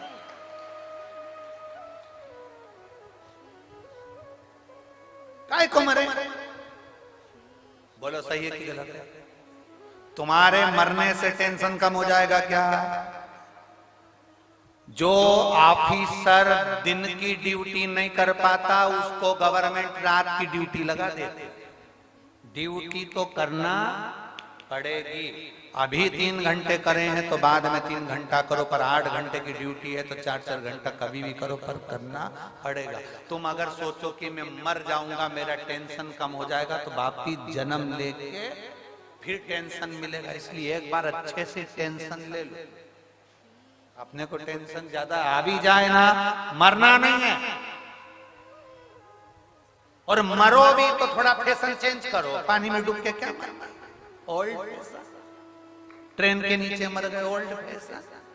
गाड़ी के आगे आ गया, ओल्ड फैशन। रस्सी बांध के मर गए, ओल्ड फैशन। जहर खा के मर गए, ओल्ड फैशन। न्यू फैशन लाओ। शंकर जी के मंदिर में रोज जाओ, रोज जल चढ़ाओ, रोज उसके सामने विनती करो, प्रार्थना करो। अब तेरे दरवाजे पर ही कहूंगा, किसी से नहीं। क्या मरना है? जरा जरा सी बात में मरने चल दिए। मैं बहुत दुखी गुरुजी, मैं बहुत तकलीफ में, आंख से आंसू आए, रोता जाए। आग लगे बस्ती में, अपन रहो मस्ती में। ज्यादा जितना ज्यादा टेंशन हो उतना जोरदार श्रृंगार करो। खजूर वाली चोटी बना के पीछे जोरदार सज के खूब क्या किसको रोइए, चादर तान के सोइए। जो ज्यादा ताना मारे, मोहल्ले के लोग ज्यादा ताना मारे, ये चल दी शंकर की भगत, ये चल दी बाबा की कुटिया, ये चल दी तारा बाबा की यहाँ, ये चल दी जल चढ़ाने, ये चल दी भक्तन, ये चल गई भगवान की भक्तन, ये हो गई सीवर वाला गुरुजी की चेली। जो जितना ज्यादा बोले उसके सामने और जोरदार पेंसिल से लाइन खींचो, डब्बा भरो, आंख नीली पीली करके लोटा भर के फिर चल अपने कौन फर्क पड़ा। अलमस्त होकर क्या कईयों की आदत गुरुजी, उसमें गुरुजी क्या करेगा।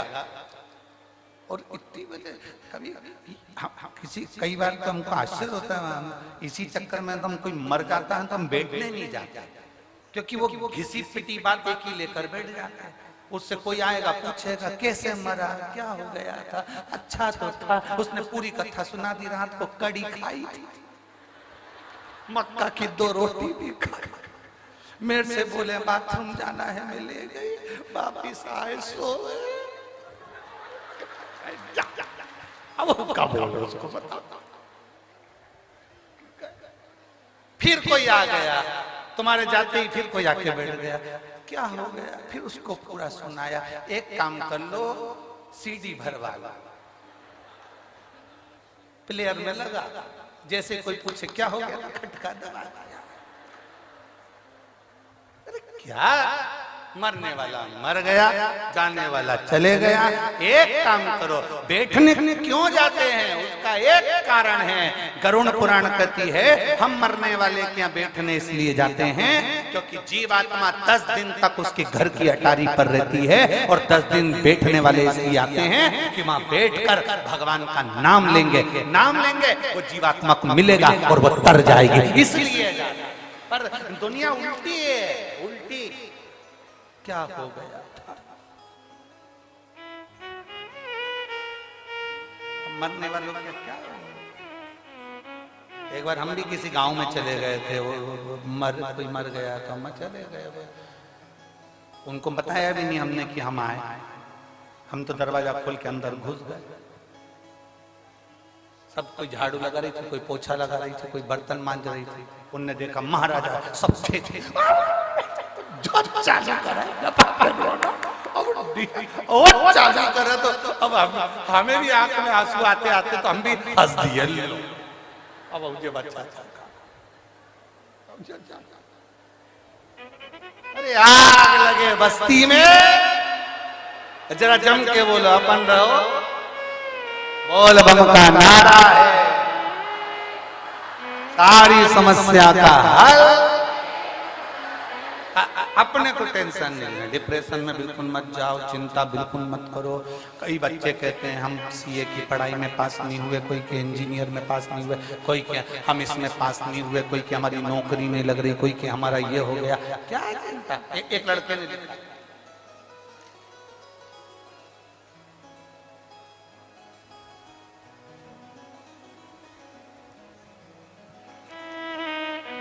मेरा नाम ज्योति, मैं सदलपुर जिला हिसार की रहने वाली हूँ। मैं बाबा का क्या गुणगान करूं, कहीं बैठी हो ज्योति जी ताहतिला सकती। मेरा नाम ज्योति, मैं सदलपुर जिला हिसार की रहने वाली हूँ। एक लोटे जल का मैं क्या वर्णन करूं गुरुदेव। मेरा भाई 2021 से आर्मी की नौकरी की तैयारी कर रहा था, पर उसका कहीं सिलेक्शन नहीं हुआ, आखिरी में वो हार गया। उसने पेपर देना ही बंद कर दिया, उसने एग्जाम देना ही बंद कर दिया, फॉर्म भरना ही बंद कर दिया। इतना परेशान हो गया, इतना टेंशन में हो गया। तब मैंने उससे कहा कि तू सियोर वाला महाराज कथा कहता है वो सुना। मेरे भाई ने पहली बार मोबाइल पर कथा सुनी और उसका विश्वास जागृत हो गया। लोटा लेके शिव जी के मंदिर जाने लगा तो मोहल्ले के लोग कहने लगे पानी चढ़ाने से तो को आर्मी में नौकरी मिल जाएगी क्या, मिलिट्री में नौकरी मिल जाएगी। मेरा भाई कुछ नहीं कहता, क्योंकि मैंने मेरे भाई से कहा कि तुम चिंता मत करना, तू तो केवल जल चढ़ा, आग लगे बस्ती में, अपन रहो मस्ती में, बोलने वाला बोलता रहे। और मेरे भाई ने शंकर पर भरोसा रखा, आस्था चैनल पर कथा सुनता रहा, एक लोटा जल चढ़ाते रहा, पशुपति व्रत किया, और जब उसका एग्जाम आया तो बेलपत्री में शहद लगाकर शिव को चढ़ा कर गया। मेरे भाई का आर्मी में सिलेक्शन हो गया। मैं बाबा को धन्यवाद देने के लिए आई। मेरे भाई का मैं फोटो भी लगा रहा। ये फोटो क्यों लगा के भेज, फोटो की जरूरत नहीं है, आप तो लिख दिए है ना पत्र। बहुत साधुवाद, बहुत साधुवाद।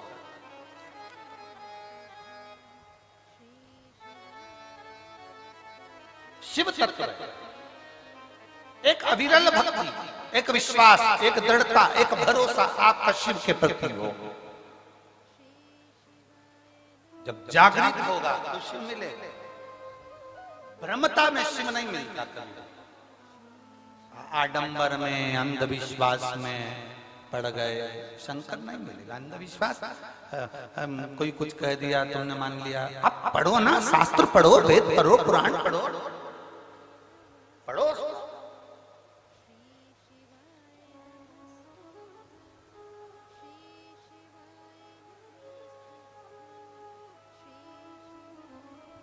जितना जितना दुख मिलता है, जितना जितना कष्ट मिलता है, उतना उतना परमात्मा के आप करीब में जाते जाते। सोने को जितना तपाएंगे उसका खाक, उसका खोटापन सब जल जाएगा। सोना सोना रह जाएगा, कीमत वाला रह जाएगा, कीमती रह जाएगा। शिव पुराण कह रहे हैं। विश्वनाथ मुनि की कथा था। एक बेलपत्र का दान करना विश्वनाथ मुनि ने सिखाया। शिवरात्रि प्रदोष के दिन का नियम बना लो, कितना भी कर जाओ, कितना भी दुख हो, कितनी भी तकलीफ हो, एक नियम बना लो कि मैं भले मंदिर में पहुंचूं ना पहुंचूं, मैं भगवान के मंदिर जा पाऊं ना जा पाऊं, एक नियम बना लो कि प्रदोष के दिन और शिवरात्रि के दिन मैं अपने दरवाजे के बाहर एक घी का दीप दरवाजे के बाहर लगाऊंगी और एक घी का दीप किसी बेलपत्री के वृक्ष के नीचे लगाऊंगा। दो जगह पर अगर आपने दीप लगाना प्रारंभ कर दिया, एक प्रदोष के दिन, एक शिवरात्रि के दिन, केवल 3 या 4 प्रदोष निकलेंगे, बाबा ऐसी कृपा करेगा कि धीरे धीरे कर्जा चूकना अपने आप चालू हो जाएगा और सब कार्य सफल होना प्रारंभ। 2 दीप लगाने का नियम बना लो, प्रदोष के दिन या शिवरात्रि के दिन। एक नियम पक्का होना चाहिए। एक दुख है, किसी के जाके सामने रोगे, कौन दुख तुम्हारा मिटा देगा? तकलीफ है, किसी के पास जाकर कहोगे, कौन तुम्हारी तकलीफ मिटा देगा?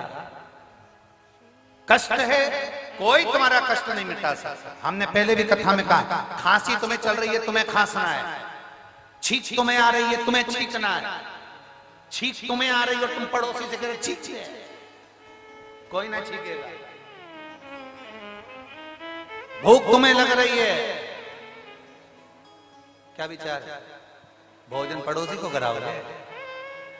भूख तुम्हें लग रही है और तुम पति से कह रही समोसा खा जा, कचौड़ी खा जा। पति पूछे क्यों? मुझे भूख लग रही है। तुम खाओगे, तुम्हारा पेट भरेगा। छींक तुम्हें आई तो तुम छींकोगे, खांसी तुम्हें आई तो तुम खांसोगे, पेट तुम्हारा दुखा तो दवाई भी तुम खाओगे। उसी तरह तकलीफ तुम्हें है तो एक लोटा जल लेकर महादेव के मंदिर तुम्हें जाना चाहिए, तुम्हें उसका फल। सारी समस्या का हल बोल बम का नारा है, बाबा एक। आप जाओ उसकी चौखट पर, आप जाओ उसके दरवाजे, वो मिलेगा।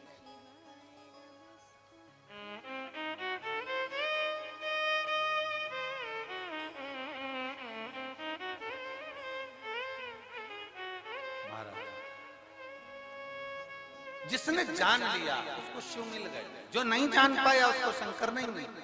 विश्वनाथ की कथा है, बहुत लंबी है, विस्तार से, बहुत विस्तार। आज इस कथा को पूरा नहीं कर पाएंगे, कल की कथा में इसको पूरा करेंगे। विश्वनाथ मुनि की जो कथा है उसको विस्तार से सुनना है। इसी विश्वनाथ मुनि की कथा में 3 चीजें बड़ी विशेष आई है, एक धतूरे की, एक बेलपत्र की और एक आंख का फूल। जानते हो ना सब लोग, आंख आंकड़े का पुष्प। कई लोग वो संतान की प्राप्ति के लिए आंख की जो जड़ बांधते हैं, उसका कथा इस क्रम में है, उसको कल श्रवण करेंगे। अगर 30 साल भी औलाद नहीं हुई ना, 35 साल तक भी अगर संतान नहीं हुई है, तो उसके बाद भी अगर आप, इस व्यासपीठ ने देखा है 40-40 साल तक जिसको औलाद नहीं हुई उसको भी औलाद हुई। कल की कथा में अपन उसको लेंगे। 35 से 40 साल भी हो गए ना शादी को, उसके बाद भी कई माताओं का रजो धर्म भी आना बंद हो जाता है। और अगर वो बाबा से प्रार्थना करे कि मेरा रजो धर्म भी नहीं आ रहा तो औलाद कैसे होगी, रजो धर्म भी बाबा देकर फिर औलाद देता है। ये सफेद आंकड़े की जड़ का जो प्रयोग है उसका स्मरण करें। जितने लोग आस्था चैनल पर कथा सुन रहे हैं, फेसबुक यूट्यूब पर सुन रहे हैं, या हरियाणा की पवित्र धरा पर तारा बाबा की कुटिया में कथा सुन रहे हैं, बड़े दिल से सुनकर बाबा से प्रार्थना। शिव तत्व भगवान अर्धनारीश्वर भगवान पधार रहे हैं। जोरदार ताली बजाकर स्वागत करें। अर्धनारीश्वर भगवान जोरदार ताली बजाकर स्वागत करें। बड़े प्रेम से, आनंद से तारा बाबा की कुटिया में शिव महापुराण की कथा चल रही है। भाव से श्रवण कर रहे हैं। 2 बजे से 5 बजे तक का समय है। बड़े आनंद से आज कथा में थोड़ा सा डिस्टर्ब रहा, कोई जनरेटर के कारणवश, कुछ साउंड के कारणवश। मेरा निवेदन है जनरेटर वालों से भी और साउंड वालों से भी, कल कथा में डिस्टर्ब ना हो उसका ध्यान रखें इस चीज का। 7 मार्च से 13 मार्च तक सीहोर की पवित्र भूमि पर शिव महापुराण की कथा रुद्राक्ष महोत्सव होने जा रहा है। 12 ज्योतिर्लिंग के मध्य में है कुबेरेश्वर धाम, जहां का कंकर शंकर है। ऐसी पवित्र भूमि पर बैठकर बाबा से विनय करो। जिनके संतान भी नहीं वो बाबा से विनय करे, वहां बैठकर शिवरात्रि की कथा का स्मरण करे। जिनके धन की कमी हो वो भी बाबा से प्रार्थना करे, जिसके बेबसता की कमी हो वो भी बाबा से प्रार्थना करे। आओ कुबेरेश्वर धाम की धरा पर 7 मार्च से 13 मार्च तक भगवान की अविरल कथा का धारण करो और अपने जीवन को धन्य बनाओ।